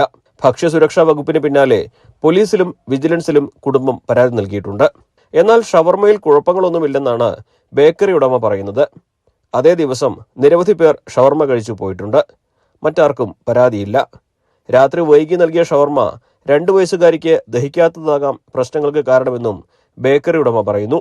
ഈ 9 മണിക്ക് ഇവൻ ലാസ്റ്റ് ഓൻ തന്നെ പറഞ്ഞു, ഈ ലാസ്റ്റ് ഇത് കഴിയാറായ സമയത്ത് ഞാൻ പോയി മേടിച്ചത്. ഈ അത്ര നേരം വർക്ക് ചെയ്ത് ഈ തീ ഇങ്ങനെ വർക്ക് ചെയ്തിട്ട് അതിലിരിക്കുന്ന ഷവർമ എങ്ങനെ വേവാതാവുക എന്ന് പറഞ്ഞാൽ ഒരിക്കലും നമുക്ക് അംഗീകരിക്കാൻ പറ്റില്ല. അതിൽ ആ കാണുന്ന പീസൊക്കെ അങ്ങനെ വേവാതെ കിട്ടുക എന്ന് പറഞ്ഞാൽ അത്ഭുതമായിട്ടാണ് തോന്നുന്നത്. കാര്യങ്ങൾ മനസ്സിലാക്കിയതുകൊണ്ടാണ് ഭക്ഷ്യസുരക്ഷാ വിഭാഗം സ്ഥാപനം തുറക്കാൻ അനുവദിച്ചതെന്നും ബേക്കറി ഉടമ വിശദീകരിക്കുന്നുണ്ട്. കുഞ്ഞിന്റെ പരിശോധനകളുടെ വിശദമായ ഫലം വന്നതിന് ശേഷം പ്രതികരിക്കാമെന്നാണ് ആശുപത്രി അധികൃതരുടെ നിലപാട്. ന്യൂസ് 18 മലപ്പുറം. നെന്മാറ ഇരട്ട കൊലപാതക കേസിൽ പ്രതി ചെന്താമരയുമായി ഇന്നും തെളിവെടുപ്പ് തുടരും. പ്രതി കൊലപാതകത്തിന് ഉപയോഗിച്ച കൊടുവാൾ വാങ്ങിയ എലവഞ്ചേരിയിലെ കടയിലായിരിക്കും ഇന്ന് തെളിവെടുപ്പ്. പ്രതിയുടെ ചോദ്യം ചെയ്യലിലെ കൂടുതൽ വിവരങ്ങൾ പുറത്തുവരുന്നുണ്ട്. ഐഷത്തുൽ ഷംന വിവരങ്ങളുമായി. ഷംന, ഏതൊരു കൊലപാതകം കഴിഞ്ഞാലും ആ പ്രതിക്ക് ചിലപ്പോൾ ഒരു കുറ്റബോധമോ അല്ലെങ്കിൽ പറ്റിപ്പോയെന്നൊരു തോന്നലോ ഒക്കെ ഉണ്ടാവും. പക്ഷേ ഈ ചെന്താമരയുടെ മൊഴി പുറത്തു വരുമ്പോൾ കൂടുതൽ അതിക്രമങ്ങളിലേക്ക്, കൂടുതൽ കൊലപാതകങ്ങളിലേക്ക് പോയേക്കുമായിരുന്നു എന്നൊരു സൂചന തന്നെയല്ലേ കിട്ടുന്നത്?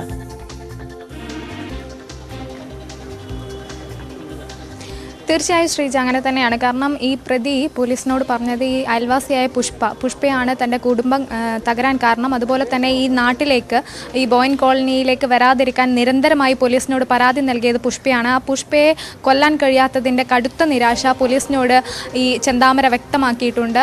ഇനി ഒരിക്കലും പുറത്തിറങ്ങില്ലെന്ന് പുഷ്പയ്ക്ക് ഉറപ്പുള്ളതിനാൽ പുഷ്പ രക്ഷപ്പെട്ടു.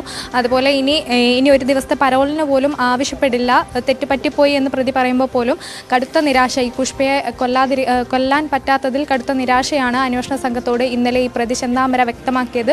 ഒപ്പം തന്നെ നേരത്തെ പിടിയിലായ സമയം മുതൽ ഈ പ്രതിക്ക് ഒരു ഘട്ടത്തിൽ പോലും കുറ്റബോധം ഉണ്ടായിരുന്നില്ല. അത് റിമാൻഡ് റിപ്പോർട്ടിലടക്കം പോലീസ് വ്യക്തമാക്കിയതാണ്. ഒപ്പം നേരത്തെ തന്നെ ഈ ഭാര്യയെയും മകളെയും അടക്കം മറ്റ് 5 കൊലപാതകങ്ങൾക്കാണ് ഈ പ്രതി ചെന്താമര ഈ പദ്ധതി ഇട്ടിരുന്നത്.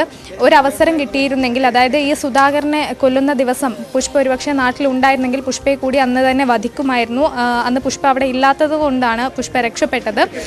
അതുപോലെ മറ്റ് സുധാകരന്റെ മക്കള്, ഇയാളുടെ ഭാര്യ, മകളടക്കം മറ്റു പലരെയും ഇയാൾ കൊല്ലാൻ പദ്ധതിയിട്ടിരുന്നു. പോലീസ് പിടിയിലായപ്പോൾ പോലും പ്രതി അത് വ്യക്തമാക്കിയതാണ്.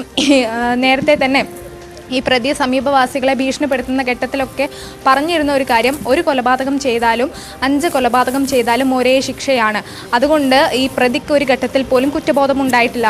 മറ്റൊരു കാര്യമുള്ളത്, ഈ പ്രതി ഒരു ക്രിമിനൽ സൈക്കോ ആണ്. അത്തരത്തിലുള്ള കാര്യങ്ങളൊക്കെ നേരത്തെ തന്നെ സൂചിപ്പിച്ചതാണ്. ഒപ്പം കടുത്ത അന്ധവിശ്വാസിയാണ്. എന്തിൻ്റെ പേരിലാണ് ഇയാൾ ഇത്തരം ക്രൂര കൊലപാതകങ്ങൾ ചെയ്ത് എന്നതിന് ഒരേ ഒരു ഉത്തരമേ ഉള്ളൂ, ഇയാളുടെ സംശയരോഗമാണ്, അല്ലെങ്കിൽ ഇയാളുടെ അന്ധവിശ്വാസമാണ്. അതിനപ്പുറത്തേക്ക് ഒരു പ്രകോപനമോ ഈ 2019 കൊല്ലപ്പെട്ട സജിതയോ ഈ സുധാകരനോ ഒന്നും ഈ പ്രതിയോട് ചെയ്തിട്ടില്ല. അപ്പോഴും ഈ പ്രതിക്ക് ഒരു ഘട്ടത്തിൽ പോലും അതിലൊന്നും കുറ്റബോധമില്ല. കാരണം ഇവരുടെ കുടുംബം, ചെന്താമരയുടെ കുടുംബം തകർത്തത് ഈ സുധാകരനും സുധാകരൻ്റെ കുടുംബവും അതുപോലെ പുഷ്പയും മറ്റുള്ളവരും ചേർന്നാണെന്നാണ് ഈ പ്രതി ഇപ്പോഴും വിശ്വസിക്കുന്നത്. അതുകൊണ്ട് തന്നെയാണ് ഈ പുഷ്പയെ കൊല്ലാൻ കഴിയാത്ത ഒരു വിഷമം അതിപ്പോഴും ഈ 3 കൊലപാതകങ്ങൾ ഒരു കുടുംബത്തെ മുഴുവൻ ഇല്ലാതാക്കിയിട്ട് പോലും ഈ പ്രതിക്ക് ഒരു തരി പോലും കുറ്റബോധമില്ലാതെ ഈ പ്രതി ഇപ്പോഴും അത് തന്നെയാണ് പറഞ്ഞുകൊണ്ടിരിക്കുന്നത്.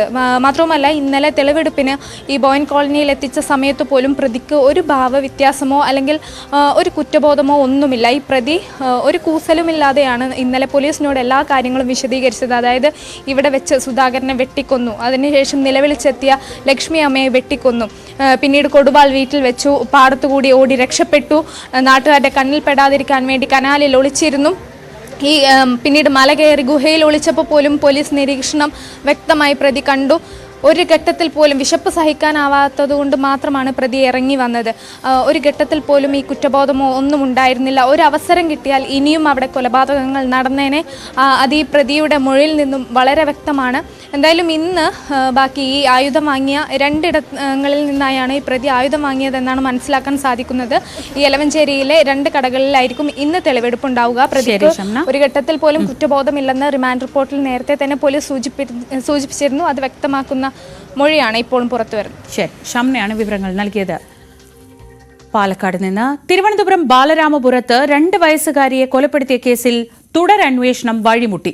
സാക്ഷ്യപത്രം നൽകണമെങ്കിൽ പ്രതിയെ മെഡിക്കൽ കോളേജിൽ 10 ദിവസം നിരീക്ഷിക്കണമെന്നാണ് ഡോക്ടർമാരുടെ നിലപാട്. ഇതോടെ പ്രതി ഹരികുമാറിനെ വീണ്ടും ജുഡീഷ്യൽ കസ്റ്റഡിയിൽ വിട്ടിരിക്കുകയാണ്. അരുൺ മോഹൻ വിവരങ്ങളുമായി. അരുൺ, ഈ കേസിൽ പോലീസ് ശരിക്കും കുരുങ്ങിയിരിക്കുന്നത് കൊലപാതകം ചെയ്തത് ആരാണെന്നറിയാം, പക്ഷേ എന്തിനു ചെയ്തു എന്നറിയണമെങ്കിൽ ഇയാളെ വിശദമായി ചോദ്യം ചെയ്യണം, ഇയാളിൽ നിന്ന് തന്നെ വിവരങ്ങൾ കിട്ടണം. പക്ഷേ പലപ്പോഴും മൊഴി മാറ്റിക്കൊണ്ടിരിക്കുന്ന ഇയാളുടെ മാനസിക നിലയിൽ ഒരു സംശയവുമുണ്ട്. ഇപ്പോൾ ഡോക്ടർമാർ എന്താണ് പറയുന്നത്? ഇവരുടെ ഈ സംശയം ശരിവെക്കുന്ന തരത്തിലാണോ ഡോക്ടർമാരുടെ നിലപാട്? ശ്രീജ സൂചിപ്പിച്ചതുപോലെ തുടക്കം മുതൽ വഴിമുട്ടി നിൽക്കുന്ന ഒരു കേസ് തന്നെയാണ് ബാലരാമപുരത്തെ ആ പിഞ്ചു കുഞ്ഞിന്റെ കൊലപാതകവുമായി ബന്ധപ്പെട്ട് പോലീസ് നിൽക്കുന്നത്. കാരണം പ്രതികളെ ഈ സംഭവവുമായി ബന്ധപ്പെട്ട പ്രതികളെ അല്ലെങ്കിൽ വ്യക്തികളെ എല്ലാവരെയും പോലീസിന് അന്ന് തന്നെ കയ്യിൽ കിട്ടിയെങ്കിലും ഈ നിമിഷം വരെ, ദിവസം ഒരാഴ്ച പിന്നിടുമ്പോഴും ഈ നിമിഷം വരെ അതിന് യഥാർത്ഥ കാരണം എന്താണെന്നോ പ്രതികളിലേക്ക് എത്താനോ കഴിയാൻ പറ്റാത്തോ അത് വളരെ വളരെ നിർണായകമായ ഒരു അവസ്ഥയിൽ കൂടെ തന്നെയാണ് ഇപ്പോഴും ബാലരാമപുരം പോലീസ് കടന്നു പോകുന്നത്. നേരത്തെ സൂചിപ്പിച്ചതുപോലെ ഈ കഴിഞ്ഞ ദിവസം ഈ പറയുന്ന അമ്മാവൻ ഹരികുമാറിനെ കസ്റ്റഡി അപേക്ഷ നൽകിയതിന്റെ പ്രകാരം 7-ാം തീയതി വരെ കോടതി വിട്ടു നൽകിയിരുന്നു, ഈ കസ്റ്റഡിക്ക് വിട്ടു നൽകിയിരുന്നു. എന്നാൽ പോലീസ് പറഞ്ഞത്, അതായത് പ്രതിഭാഗം വക്കീൽ ഉന്നയിച്ചത് ഇദ്ദേഹത്തിന് ചില മാനസിക വെല്ലുവിളികളുണ്ട് എന്നുള്ള രീതിയിൽ പറഞ്ഞതിന്റെ അടിസ്ഥാനത്തിൽ അത് ഉണ്ടെങ്കിൽ ഉറപ്പുവരുത്തണം എന്നതിന്റെ അടിസ്ഥാനത്തിൽ കോടതി നിർദ്ദേശിച്ചു. ഇതിന്റെ അടിസ്ഥാനത്തിലായിരുന്നു കഴിഞ്ഞ ദിവസം ഈ പറയുന്ന കസ്റ്റഡി വാങ്ങി ഈ തിരുവനന്തപുരത്തെ ഒരു കേന്ദ്രത്തിൽ എത്തിച്ചെങ്കിലും ഡോക്ടർമാർ പറഞ്ഞത് 10 ദിവസമെങ്കിലും ഇയാളെ നിരീക്ഷിച്ചാൽ മാത്രമേ തങ്ങൾക്ക് ഇങ്ങനെ ഒരു സാക്ഷ്യപത്രം നൽകാൻ കഴിയുള്ളൂ, കാരണം അല്ലാതെ നൽകാൻ കഴിയില്ല എന്നുള്ളതായിരുന്നു. അതേസമയം ഈ തുടക്കത്തിൽ ആദ്യ ദിവസം തന്നെ ഈ പ്രതിയെ അറസ്റ്റ് ചെയ്തപ്പോൾ പോലീസ് പറഞ്ഞ ഈ ഒരു വാക്കായിരുന്നു ഈ പ്രതിക്ക് സഹായമായി എന്നുള്ള ആക്ഷേപം ഉയർന്നു. പോലീസ് പറഞ്ഞത് അമ്മാവൻ ഹരികുമാറിനെ അറസ്റ്റ് ചെയ്തു, എന്നാൽ ഈ പറയുന്ന ഹരികുമാറിന് ചില മാനസിക വെല്ലുവിളി ഉള്ളതായി സംശയിക്കുന്നു എന്ന പോലീസിന്റെ ഒരു വാക്ക് അത് ആയിരുന്നു പ്രതിക്ക് ഇപ്പോൾ സഹായമായി പോകുന്നു എന്നുള്ള ഒരു ആക്ഷേപം ഉയർന്നു നിൽക്കുന്നു. കാരണം അതിനുശേഷം ഇയാൾ തികച്ചും ഒരു അത്തരത്തിലുള്ള അസ്വാഭാവികമായ രീതിയിലുള്ള മറുപടികൾ നൽകിക്കൊണ്ടു പോകുന്ന ഒരു സാഹചര്യമുണ്ടോ? എന്തായാലും അത് പോലീസിന് പൊളിക്കണമെങ്കിൽ ഈ പറയുന്ന 10 ദിവസത്തെ നിരീക്ഷണത്തിൽ നൽകി അവിടെ നിന്ന് സർട്ടിഫിക്കറ്റ് വാങ്ങുന്നതോടുകൂടി തീർച്ചയായും അല്ലെങ്കിൽ അവിടെ നിന്ന് ഡോക്ടർമാരിൽ നിന്ന് കിട്ടുന്ന ഉറപ്പ് ലഭിക്കുന്നതോടെ അതിനൊരു ചുരുളഴിയുമെന്നുള്ള വിശ്വാസം തന്നെയാണ് നിൽക്കുന്നത്. എന്നിരുന്നാലും ഈ പറയുന്ന അമ്മയുടെ പങ്ക് എന്താണെന്ന് അറിയുന്നതിൽ ഉൾപ്പെടെ കസ്റ്റഡിയിൽ വാങ്ങി ചോദ്യം ചെയ്യാൻ മാനസികാരോഗ്യ വിദഗ്ധരുടെ സാന്നിധ്യത്തിൽ ഉൾപ്പെടെ ചോദ്യം ചെയ്യാൻ ഇരിക്കുമ്പോഴായിരുന്നു ഇത്തരത്തിലൊരു നിലപാട് അല്ലെങ്കിൽ ഇത്തരത്തിലൊരു സാഹചര്യം പോലീസിന് അഭിമുഖീകരിക്കേണ്ടി വന്നത്. എന്തായാലും ഇപ്പോൾ ഈ പറയുന്ന ഹരികുമാറിനെ തിരികെ ജുഡീഷ്യൽ കസ്റ്റഡിയിലേക്ക് നൽകി. അമ്മയെ വരും ദിവസങ്ങളിൽ കസ്റ്റഡി അപേക്ഷ വാങ്ങുമെങ്കിലും ഈ പറയുന്ന ഇയാളെയും കൂടി ഇരുത്തി ചോദ്യം ചെയ്യേണ്ടത് അനിവാര്യമാണെന്ന് പോലീസ് പറയുന്നു. എന്തായാലും വരും ദിവസങ്ങൾ ഇതിന്റെ ഒരു ചുരുളഴിയും എന്ന് തന്നെയുള്ള പ്രതീക്ഷയാണ്. പക്ഷേ ഇപ്പോഴും തുടക്കം മുതൽ പോലീസിന് ഈ കാര്യത്തിൽ ഇവരുടെയൊക്കെ യഥാർത്ഥ പ്രതികളിലേക്ക് എത്താവുന്ന ചില കണക്ഷനിലേക്ക് എത്താൻ കഴിയാത്തൊരു പ്രതിസന്ധി തുടരുകയാണ്.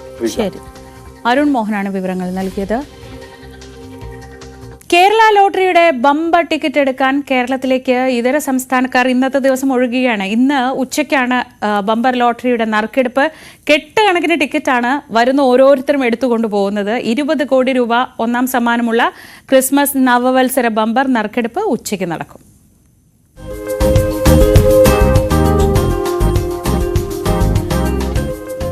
പ്രതിദിന ഭാഗ്യക്കുറി എടുക്കാൻ മലയാളികളാണ് മുന്നിൽ. എന്നാൽ ബമ്പർ ടിക്കറ്റുകൾക്ക് ആവശ്യക്കാർ ഏറെയും ഇതര സംസ്ഥാനങ്ങളിൽ നിന്നുള്ളവരാണ്.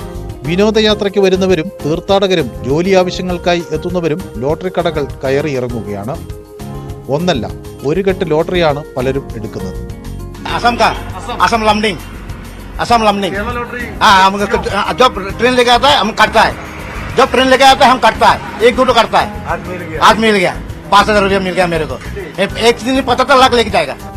കേരള ലോട്ടറിയും ബമ്പർ ടിക്കറ്റുകളുമൊക്കെ ഇതര നാടുകളിലും ബമ്പർ ഹിറ്റാണ്.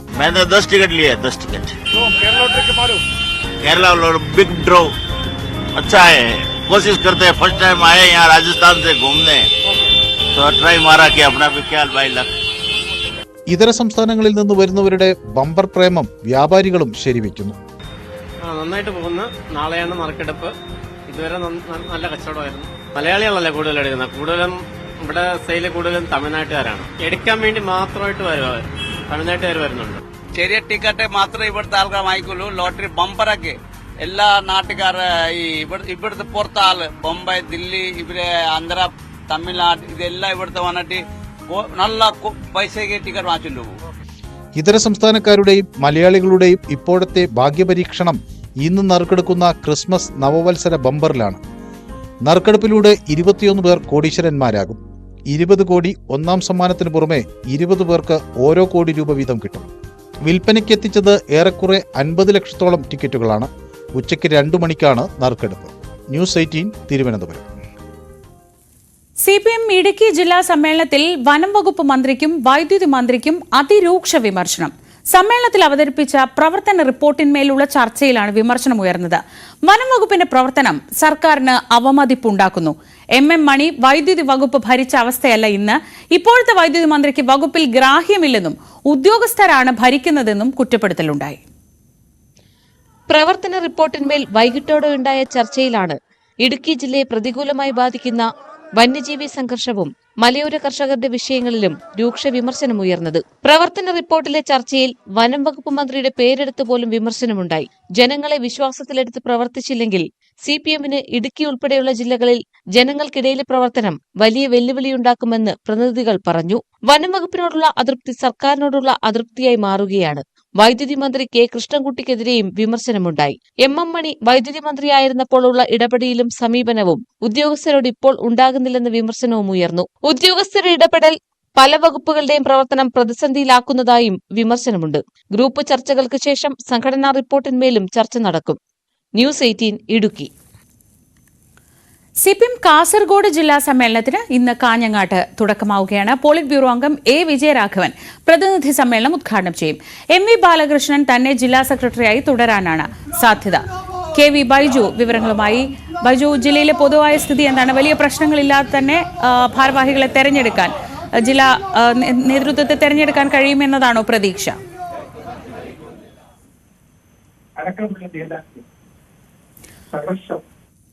ബൈജു, കേൾക്കാമോ? കേൾക്കാം. ശ്രീജ, അല്പസമയത്തിനകം CPM കാസർഗോഡ് ജില്ലാ സമ്മേളനത്തിന് കാഞ്ഞങ്ങാട് തുടക്കമാവും.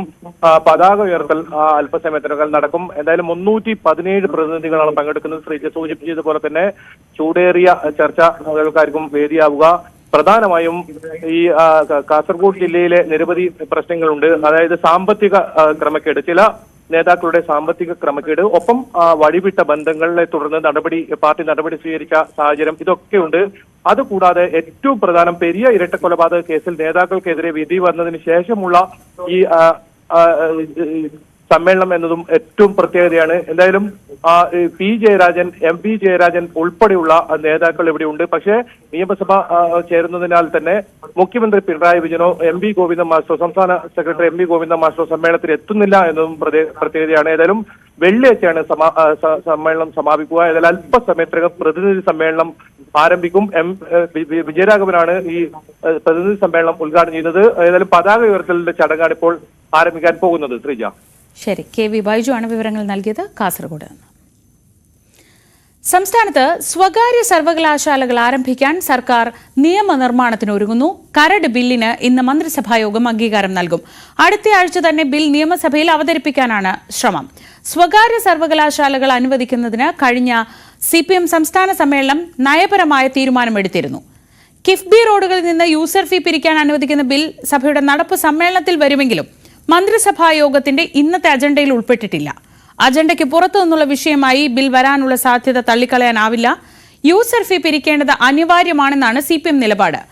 ഏലപ്പുള്ളിയിലെ ബ്രൂവറി വിഷയവും മന്ത്രിസഭാ യോഗത്തിന്റെ പരിഗണനയ്ക്ക് ചർച്ചയ്ക്ക് വന്നേക്കും. പ്രതിപക്ഷ നേതാവ് VD സതീശൻ നയിക്കുന്ന മലയോര സമരയാത്ര ഇന്ന് സമാപിക്കും. യാത്രയുടെ ഭാഗമായി രാവിലെ 10 മണിക്ക് പാലോട് ജംഗ്ഷനിൽ സംഘടിപ്പിക്കുന്ന സമ്മേളനം മുസ്ലിം ലീഗ് നേതാവ് പാണക്കാട് സാദിഖ് അലി ശിഹാബ് തങ്ങൾ ഉദ്ഘാടനം ചെയ്യും. വൈകിട്ട് 4-ന് നെയ്യാറ്റിൻകര താലൂക്കിലെ അമ്പൂരിയിൽ സംഘടിപ്പിക്കുന്ന സമാപന സമ്മേളനം AICC general secretary Deepa Das Munshi ഉദ്ഘാടനം ചെയ്യും. UDF ഘടകകക്ഷി നേതാക്കൾ ഉൾപ്പെടെ സമാപന സമ്മേളനത്തിൽ പങ്കെടുക്കുന്നുണ്ട്. ഇടവേള.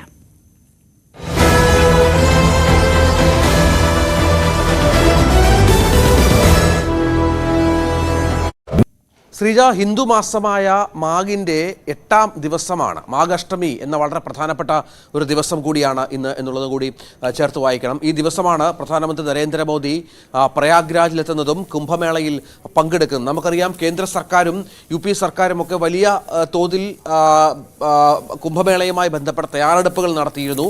വലിയ പ്രചരണങ്ങൾ ഇതുമായി ബന്ധപ്പെട്ട് ഉണ്ടായിരുന്നു. കുംഭമേളയിൽ ഇതുവരെ ഏതാണ്ട് 18 കോടിയോളം ആളുകൾ വന്നു പോയി എന്നാണ് UP സർക്കാരിൻ്റെ ഒരു കണക്കൊക്കെ പുറത്തു വന്നത്. അത് വളരെ പ്രധാനപ്പെട്ട ഒന്നാണ്. ഈ ദിവസം പ്രധാനമന്ത്രി, നേരത്തെ നമുക്കറിയാം അമിത്ഷാ എത്തിയിരുന്നു, യോഗി ആദിത്യനാഥ് ഇവിടെ തന്നെ തമ്പടിച്ച് ഈ കാര്യങ്ങൾ നിയന്ത്രിക്കുന്ന പശ്ചാത്തലമുണ്ട്. ഈ ദുരന്തത്തിൻ്റെയൊക്കെ പശ്ചാത്തലത്തിന് ശേഷം, അതിനുശേഷമാണ് ഇപ്പോൾ ഇതാ പ്രധാനമന്ത്രി നരേന്ദ്രമോദി ഇങ്ങോട്ടേക്ക് എത്തുന്നത് എന്നുള്ളത് ഏറെ പ്രത്യേകതയുള്ള കാര്യമാണ്. ഇന്ന് ഡൽഹി തെരഞ്ഞെടുപ്പ് നടക്കുന്ന ഒരു ദിവസം കൂടിയാണ് എന്നതുകൂടി ചേർത്ത് വായിക്കണം. കഴിഞ്ഞ ലോക്സഭാ തെരഞ്ഞെടുപ്പുകളിലൊക്കെ കേദാർനാഥിലും ഒപ്പം കന്യാകുമാരിയിലുമൊക്കെ നരേന്ദ്രമോദി പോയതൊക്കെ നമ്മൾ ആ ദൃശ്യങ്ങളൊക്കെ വളരെ പ്രധാനപ്പെട്ട ഒന്നായിരുന്നു. ഇന്നിപ്പോൾ കുംഭമേളയിൽ പ്രധാനമന്ത്രി എത്തുക രാവിലെ 10 മണിക്ക് പ്രയാഗ്രാജിൽ എത്തുന്ന പ്രധാനമന്ത്രി 10:45 ബോട്ട് മാർഗം ത്രിവേണി സംഗമത്തിലെത്തും എന്നാണ് മനസ്സിലാകുന്നത്. 11 മണിക്കും 11:30ക്കും ഇടയിലാണ് പ്രധാനമന്ത്രി മഹാകുംഭമേളയിൽ പങ്കെടുത്തുകൊണ്ട് സ്നാനം നടത്തുക എന്ന പ്രധാനപ്പെട്ട വിവരം ഈ ഘട്ടത്തിൽ വരുന്നുണ്ട്. ഒപ്പം ഈ തീർത്ഥാടകർക്കായി ഒരുക്കിയിരിക്കുന്ന ക്രമീകരണങ്ങൾ പ്രധാനമന്ത്രി വിലയിരുത്തും എന്നുള്ള സൂചനകളും ലഭ്യമാകുന്നുണ്ട്. ഹൈന്ദവ വിശ്വാസികൾ മാഘാഷ്ടമിയും ഭീഷ്മാഷ്ടമിയും ഒക്കെ ആചരിക്കുന്ന ഒരു ദിവസം കൂടിയാണ് ഇന്ന്. ഹിന്ദുമാസത്തിലെ വളരെ പ്രധാനപ്പെട്ട ഒരു ദിവസമാണ്. ആചാരപരമായ സ്നാനങ്ങൾ പ്രധാനമന്ത്രി നടത്തും എന്ന് നമുക്കറിയാം. ഇതിനിടയിൽ UP സർക്കാരും ഈ വിഷയത്തിൽ ഇപ്പോൾ വ്യക്തമാക്കുന്നത് കുംഭമേളയിൽ ഇതുവരെ എത്തിച്ചേർന്നത് ഏതാണ്ട് 18 കോടിയോളം തീർത്ഥാടകരാണ് എന്നുള്ളതാണ്. ഈ മാസം 26 വരെ കുംഭമേളയുണ്ട്. ശിവരാത്രി നാൾ വരെ കുംഭമേളയുണ്ട്. ആ സമയം എത്തുമ്പോഴേക്കും ഏതാണ്ട് 40 കോടിയോളം തീർത്ഥാടകരെയാണ് UP സർക്കാർ പ്രതീക്ഷിക്കുന്നത്. ഇതിനിടയിലാണ് യോഗി ആദിത്യനാഥും ഒപ്പം സമാജ്വാദി പാർട്ടി നേതാവ് അഖിലേഷ് യാദവും തമ്മിലുള്ള കൊമ്പ് കോർക്കൽ. അഖിലേഷ് യാദവ് അവിടുത്തെ ക്രമീകരണങ്ങളുമായി ബന്ധപ്പെട്ടുള്ള സംശയങ്ങൾ ഇപ്പോഴും പ്രകടിപ്പിക്കുന്നുണ്ട്. ഇനിയും കൂടുതൽ ഭക്തർ എത്തുന്ന പശ്ചാത്തലത്തിൽ കുറച്ചുകൂടി സംവിധാനങ്ങൾ വിപുലപ്പെടുത്തണം എന്ന് പറയുന്നു. പക്ഷേ കുംഭമേളയെ വികലമാക്കാനുള്ള ശ്രമങ്ങൾ, അപവാദ പ്രചരണങ്ങൾ അഖിലേഷും കൂട്ടരും നടത്തുന്നു എന്നുള്ള ആരോപണമാണ് യോഗി ഉന്നയിക്കുന്നത്. അങ്ങനെ ഈ കുംഭമേളയുമായി ബന്ധപ്പെട്ട് രാഷ്ട്രീയ യുദ്ധങ്ങളും പുരോഗമിക്കുമ്പോഴാണ് ഈ പ്രധാനമന്ത്രി അവിടെ എത്തുന്നത് എന്നത് ശ്രദ്ധേയമാണ്. ഒരുപക്ഷെ ഇതുമായി ബന്ധപ്പെട്ട് ഏതെങ്കിലും തരത്തിലുള്ള അദ്ദേഹത്തിൻ്റെ പരാമർശങ്ങൾ കൂടി ഉണ്ടാകുമോ എന്നുള്ളതാണ് നോക്കി കാണേണ്ടത്. പ്രധാനപ്പെട്ട കാര്യം എന്നുള്ളത് ഇപ്പോഴും തീർത്ഥാടകർ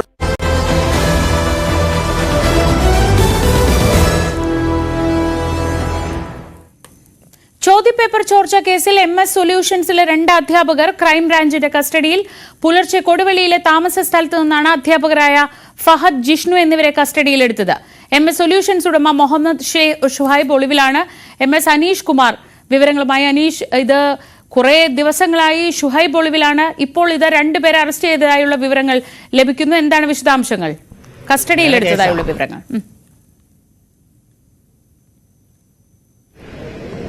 കഴിഞ്ഞ ഏതാനും ആഴ്ചകളായി തന്നെ പോലീസ് കേസുമായി ബന്ധപ്പെട്ട അന്വേഷണം മുന്നോട്ട് കൊണ്ടുപോയിക്കൊണ്ടിരിക്കുകയാണ്. ഇതിനിടെയാണ് MS സൊല്യൂഷൻസിലെ 2 അധ്യാപകരെ പോലീസ് കസ്റ്റഡിയിൽ എടുത്തിരിക്കുന്നത്. ഈ 2 പേർക്കും, ഫഹദ്, വിഷ്ണു എന്നീ 2 അധ്യാപകർക്ക് നേരത്തെ നോട്ടീസ് നൽകിയിരുന്നെങ്കിലും അവർ ചോദ്യം ചെയ്യലിന് ഹാജരായില്ല. ഇതേ തുടർന്നാണ് ഇവർക്ക് വേണ്ടിയുള്ള തെരച്ചിൽ നടത്തുകയും പുലർച്ചെ 4:30 ഇവർ താമസിക്കുന്ന കൊടുവള്ളിയിലെ സ്ഥലത്തെത്തി ഇരുവരെയും കസ്റ്റഡിയിൽ എടുക്കുകയും ചെയ്തിരിക്കുന്നത്. ക്രൈംബ്രാഞ്ച് ഓഫീസിലേക്കാണ് ഇരുവരെയും കൊണ്ടുപോയിരിക്കുന്നത്. വിശദമായി ചോദ്യം ചെയ്യലിന് ഇവരെ വിധേയമാക്കും എന്നാണ് പോലീസ് പറഞ്ഞിരിക്കുന്നത്. ഈ പരീക്ഷയ്ക്ക് വന്ന ചോദ്യപേപ്പർ ഈ അതേപടി ഈ മാതൃക അല്ലെങ്കിൽ പരീക്ഷയ്ക്ക് തയ്യാറാക്കിയ ചോദ്യപേപ്പറിന്റെ അതേ മാതൃകയിലുള്ള പ്രഡിക്ഷൻസ് എന്ന പേരിലുള്ള ചോദ്യങ്ങളാണ് വന്നത്. അതും നേരിട്ടല്ലാതെ ഉള്ള ചോദ്യങ്ങളുണ്ട്. അവ ഒരു തരത്തിലും പുറത്തേക്ക് ആളുകൾക്ക് പ്രവചിക്കാൻ കഴിയാത്ത വിധമുള്ള ചില ചോദ്യങ്ങളുണ്ട്. ആ ചോദ്യങ്ങളും അതേപടി ആവർത്തിക്കുന്ന ഒരു സാഹചര്യമുണ്ടായി. നേരത്തെ ഇവര് മാധ്യമങ്ങളടക്കം ഇവരോട് ചോദിച്ചപ്പോൾ പറഞ്ഞിരുന്നത് മറ്റു ചില വെബ്സൈറ്റുകളിൽ വന്ന അല്ലെങ്കിൽ യൂട്യൂബ് ചാനലുകളിൽ വന്ന ചോദ്യങ്ങൾ പകർത്തി തങ്ങളുടേതായ രീതിയിൽ നൽകിയതാണ് എന്നാണ്. പക്ഷേ ഇക്കാര്യം പോലീസ് വിശ്വസിച്ചിട്ടില്ല. അതുകൊണ്ട് തന്നെയാണ് ഇവരെ വിശദമായ ചോദ്യം ചെയ്യലിന് വിധേയമാക്കുന്നത്. എന്തായാലും ഈ ഷുഹൈബ് കഴിഞ്ഞ ഏതാനും ആഴ്ചകളായി ഒളിവിലാണ്. മുൻകൂർ ജാമ്യത്തിനായുള്ള പല ശ്രമങ്ങളും നടത്തിയെങ്കിലും അത് കാര്യമായി ഫലം കണ്ടെത്താത്ത ഒരു സാഹചര്യത്തിലുണ്ട്. ഇയാൾക്കായി തെരച്ചിൽ നോട്ടീസ് അടക്കം പോലീസ് പുറത്തിറക്കിയിട്ടുമുണ്ട്. എന്തായാലും ഈ നിലവിൽ അറസ്റ്റ് ചെയ്തിരിക്കുന്ന അധ്യാപകരിൽ നിന്നും കേസിനെ സഹായിക്കുന്ന നിർണായകമായ വിവരങ്ങൾ ലഭിക്കുമെന്ന് തന്നെയാണ് ക്രൈംബ്രാഞ്ചിന്റെ പ്രതീക്ഷ. ശ്രീജ, MS അനീഷ് കുമാറാണ് വിവരങ്ങൾ നൽകിയത് കോഴിക്കോട് നിന്ന്. RSS മേധാവി മോഹൻ ഭഗവത് ഇന്ന് ചെറുകോൽപ്പുഴ ഹിന്ദുമത കൺവെൻഷനിൽ പങ്കെടുക്കും. വൈകിട്ട് ഹിന്ദു ഏകതാ സമ്മേളനത്തെ മോഹൻ ഭഗവത് അഭിസംബോധന ചെയ്യും. ശശി നാരായണൻ വിവരങ്ങളുമായി. ശശി, എങ്ങനെയൊക്കെയാണ് ചടങ്ങുകൾ ക്രമീകരിച്ചിരിക്കുന്നത്? എന്തൊക്കെയാണ് വിവരങ്ങൾ? ശ്രീജ, ഉച്ചയ്ക്കാണ് അദ്ദേഹം പന്തളത്തെത്തുക. എന്തായാലും പന്തളത്ത് നിന്ന് എത്തിയതിനു ശേഷം ഉച്ചയ്ക്ക് 4 മണിയോടുകൂടി ചെറുകോൽപ്പുഴ ഹിന്ദുമത കൺവെൻഷനിൽ പങ്കെടുക്കും. 113ാമത് ഹിന്ദുമത കൺവെൻഷനാണ്. ആ ഹിന്ദുമത കൺവെൻഷനിൽ അദ്ദേഹം പങ്കെടുക്കും. അതിന്റെ ചടങ്ങ് ഉദ്ഘാടനം ചെയ്യുന്നതും RSS മേധാവി മോഹൻ ഭഗവതാണ്. അതുപോലെ തന്നെ കേരളത്തിലെ 158ഓളം ഹൈന്ദവ സംഘടനയുള്ള പ്രതിനിധികളും സന്യാസ ശേഷന്മാരുമാണ് ഈ ചടങ്ങിൽ പങ്കെടുക്കുന്നത്. ഇവിടെ വെച്ച് ഒരു 6 മണിയോളം 1.5 മണിക്കൂറോളം അദ്ദേഹം അവിടെ ഈ പരിപാടിയിൽ ഉണ്ടായിരിക്കുമെന്നാണ് നമുക്ക് അറിയുന്നത്. എന്നാലും വലിയ സുരക്ഷാ ക്രമീകരണങ്ങളാണ് അദ്ദേഹം പങ്കെടുക്കുന്ന ഒരു പരിപാടി നിലയ്ക്ക് ക്രമീകരിച്ചിട്ടുള്ളത്. അതിനുശേഷം 6:30 അദ്ദേഹം തിരിച്ചു വരുന്നത്. എന്തായാലും കൊച്ചിയിൽ നിന്ന് RSSന്റെ മേധാവി മോഹൻ ഭഗവത് കൊച്ചിയിലുണ്ട്.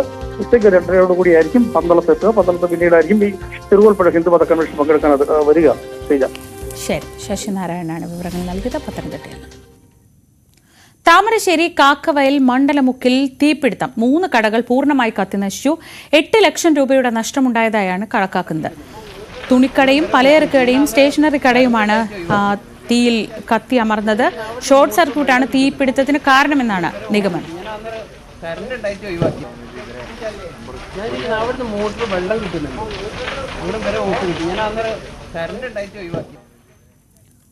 കോഴിക്കോട് മുക്കം നഗരസഭയിലെ കളന്തോട് 6.5 കിലോ കഞ്ചാവുമായി ഒഡീഷ സ്വദേശി പിടിയിൽ.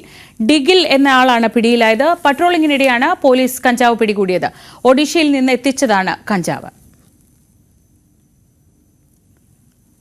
കൊല്ലം ചാത്തന്നൂർ MES എഞ്ചിനീയറിംഗ് കോളേജ് ഹോസ്റ്റലിന്റെ സർവീസ് ഡക്ടിന് മുകളിലെ സ്ലാബ് തകർന്ന് 2 യുവതികൾക്ക് പരിക്ക്. ഹോസ്റ്റലിലെ താമസക്കാരായ മനീഷ, സ്വാതി എന്നിവർക്കാണ് പരിക്കേറ്റത്. കെട്ടിടത്തിന്റെ 4ാം നിലയിലെ സ്ലാബിന് മുകളിൽ യുവതികൾ സംസാരിച്ചിരുന്നപ്പോഴാണ് അപകടമുണ്ടായത്. പരിക്കേറ്റ ഇരുവരെയും കൊല്ലത്തെ സ്വകാര്യ ആശുപത്രിയിൽ പ്രവേശിപ്പിച്ചു.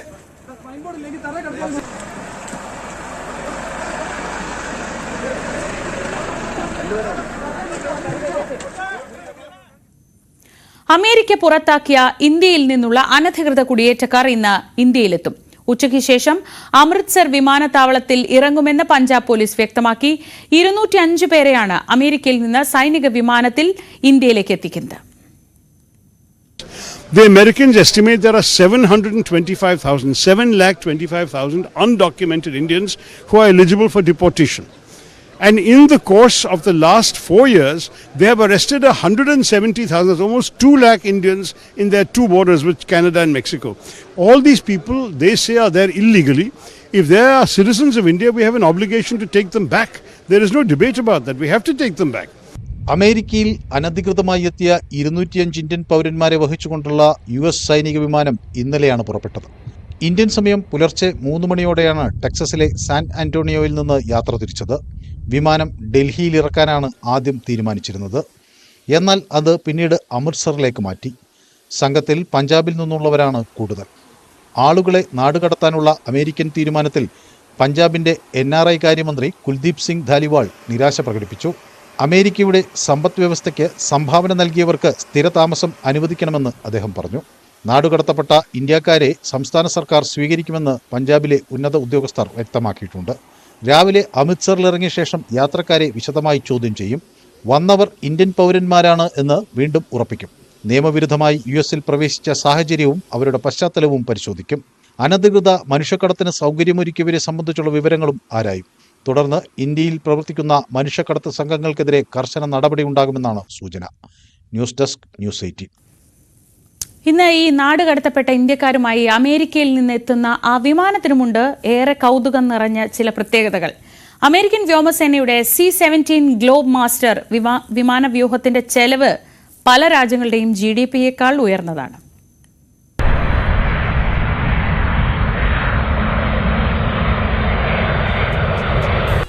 Boeing C-17 globe master American നിർമ്മിത വിമാനം. ആകെയുള്ള 275 വിമാനങ്ങളിൽ 223 അമേരിക്കയ്ക്ക് സ്വന്തം. ബാക്കി 52 വിമാനങ്ങൾ India, UK, Canada, Kuwait, UAE തുടങ്ങിയ രാജ്യങ്ങളുടെ ഉടമസ്ഥതയിലാണ്.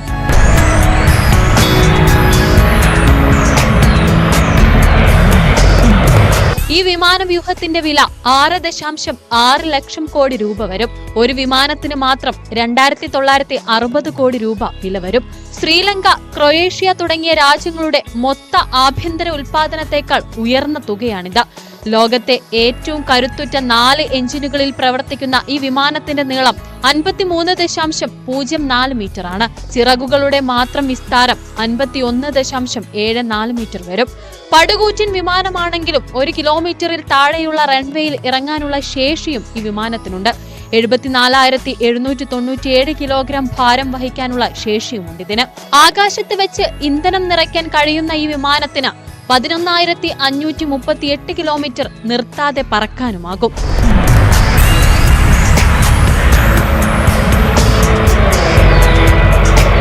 റഷ്യ യുക്രൈൻ യുദ്ധത്തിൽ ഇന്ത്യക്കാരെ മടക്കിക്കൊണ്ടുവരാനായി ഇന്ത്യ റൊമാനിയയിലേക്ക് അയച്ചതും ഇതേ C-17 വിമാനമാണ്. International desk, news 18. ഇറക്കുമതി തീരുവ ഏർപ്പെടുത്താനുള്ള ട്രംപിന്റെ നീക്കം മുൻകൂട്ടി കണ്ട് പ്രതിരോധ നടപടികൾ തയ്യാറാക്കുകയാണ് ഇപ്പോൾ യൂറോപ്യൻ യൂണിയൻ. അധിക താരിഫ് തീരുമാനത്തിൽ അമേരിക്കയ്ക്കെതിരെ ചൈന ലോക വ്യാപാര സംഘടനയെ സമീപിക്കാൻ തീരുമാനിച്ചു. Donald Trump Chinese president Xi ജിൻപിങ്ങുമായി ഉടൻ ചർച്ച നടത്തുമെന്ന് വൈറ്റ് ഹൌസ് അറിയിച്ചു. അമേരിക്കയും യൂറോപ്യൻ യൂണിയനും തമ്മിലുള്ളത് $1.5 ട്രില്യൺ വ്യാപാര ബന്ധം. അയൽ രാജ്യങ്ങൾക്കും ചൈനയ്ക്കും പിന്നാലെ യൂറോപ്യൻ യൂണിയനും അധിക തീരുവ ചുമത്തുമെന്ന് ഡൊണാൾഡ് ട്രംപ് നേരത്തെ പ്രഖ്യാപിച്ചിരുന്നു. ഇത് മുൻകൂട്ടി കണ്ട യൂറോപ്യൻ യൂണിയൻ പ്രതിരോധ പദ്ധതികൾ ചർച്ച ചെയ്തു തുടങ്ങി. ബ്രസൽസിൽ നടന്ന യോഗത്തിൽ യൂറോപ്യൻ യൂണിയൻ നേതാക്കൾ താരിഫ് യുദ്ധത്തെ പ്രതിരോധിക്കാനുള്ള പദ്ധതികൾ ചർച്ച ചെയ്തു. അമേരിക്കയുടെ ഏത് വെല്ലുവിളിയും നേരിടാൻ തയ്യാറാണെന്നാണ് പ്രതികരണം. The US is one of Europe's oldest and strongest allies. Our €1.5 trillion trade relationship is too important, and imposing tariffs on each other would hurt companies and people on both sides of the Atlantic. അമേരിക്കയിൽ നിന്നുള്ള കൽക്കരിക്കും LNGക്കും 15%, crude ഓയിലിന് 10% China levy ഏർപ്പെടുത്തി. കൃഷി ആവശ്യത്തിനുള്ള യന്ത്രങ്ങൾക്കും വലിയ കാറുകൾക്കും America അധിക തീരുവ നൽകേണ്ടിവരും. Chinese ഉൽപ്പന്നങ്ങൾക്ക് 10% അധിക തീരുവ ഏർപ്പെടുത്തിയ US-ന് അതേ നാണയത്തിൽ തന്നെയാണ് ചൈനയുടെ മറുപടി. ചില ഉൽപ്പന്നങ്ങളുടെ കയറ്റുമതിക്കും ചൈന നിയന്ത്രണം ഏർപ്പെടുത്തി. ചൈനയുടെ പുതിയ തീരുമാനം തിങ്കളാഴ്ച നിലവിൽ വരും. അധിക നികുതി പ്രഖ്യാപിച്ചതിന് പിന്നാലെ US president Donald Trump Chinese president Xi ജിൻപിങ്ങുമായി ചർച്ച നടത്തുമെന്ന് വൈറ്റ് ഹൌസ് സ്ഥിരീകരിച്ചു. He is not going to allow China to continue to source and distribute deadly fentanyl into our country. That was the reason for this tariff. It was a retaliatory tariff on China for the last 4 years of their unprecedented distribution of fentanyl into our nation's borders. So when that call happens, we will provide a readout like we always do. അമേരിക്കയ്ക്കെതിരെ പരാതിയുമായി ലോക വ്യാപാര സംഘടനയെ China സമീപിക്കും. ഗൂഗിളിനെതിരെ China പ്രഖ്യാപിച്ച അന്വേഷണവും US-നെ പ്രതിരോധത്തിലാക്കിയിട്ടുണ്ട്. കാനഡയ്ക്കും മെക്സിക്കോയ്ക്കുമെതിരെ ഏർപ്പെടുത്തിയ ഇറക്കുമതി തീരുവ ഇരു രാഷ്ട്രങ്ങളുടെയും തലവന്മാരുമായി നടത്തിയ ചർച്ചയ്ക്ക് ശേഷം അമേരിക്ക 1 മാസത്തേക്ക് മരവിപ്പിച്ചിട്ടുണ്ട്. News desk news 18. രാവിലെ പൂർണ്ണമാവും മുമ്പ് നമ്മളൊരു വിവാഹ ചടങ്ങ് കൂടി കാണാൻ പോവുകയാണ്. മന്ത്രി വി ശിവൻകുട്ടിയുടെ മകൻ ഗോവിന്ദ് ശിവന്റെ വിവാഹം മന്ത്രിയുടെ വീടായ റോസ് ഹൗസിൽ ഇപ്പോൾ നടക്കുകയാണ്. സ്പെഷ്യൽ മാരേജ് ആക്ട് പ്രകാരമാണ് വിവാഹം നടക്കുന്നത്. പ്രതിപക്ഷ നേതാവ് VD സതീശൻ അടക്കമുള്ളവർ റോസ് ഹൗസിൽ ഈ വിവാഹ ചടങ്ങിൽ പങ്കെടുക്കുന്നുണ്ട്. തത്സമയ ദൃശ്യങ്ങളിലേക്ക്.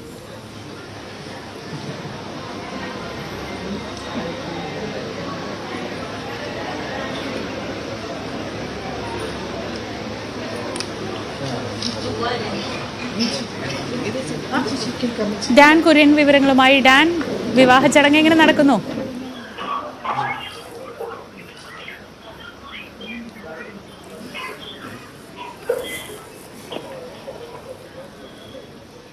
ഡാൻ, എന്താണ് വിവരങ്ങൾ?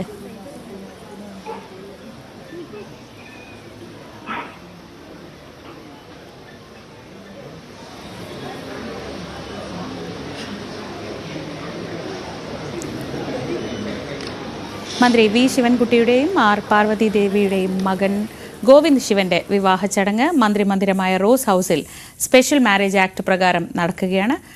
റോസ് ഹൗസിൽ നിന്നുള്ള തത്സമയ ദൃശ്യങ്ങളാണ് കണ്ടത്.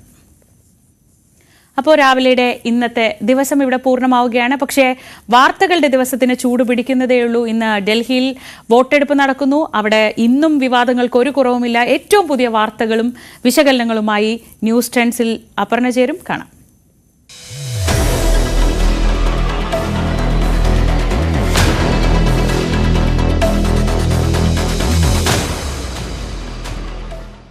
ശ്രീജ, ഹിന്ദു മാസമായ മാഘിൻ്റെ 8ാം ദിവസമാണ്. മാഘാഷ്ടമി എന്ന വളരെ പ്രധാനപ്പെട്ട ഒരു ദിവസം കൂടിയാണ് ഇന്ന് എന്നുള്ളത് കൂടി ചേർത്ത് വായിക്കണം. ഈ ദിവസമാണ് പ്രധാനമന്ത്രി നരേന്ദ്രമോദി പ്രയാഗ്രാജിലെത്തുന്നത്.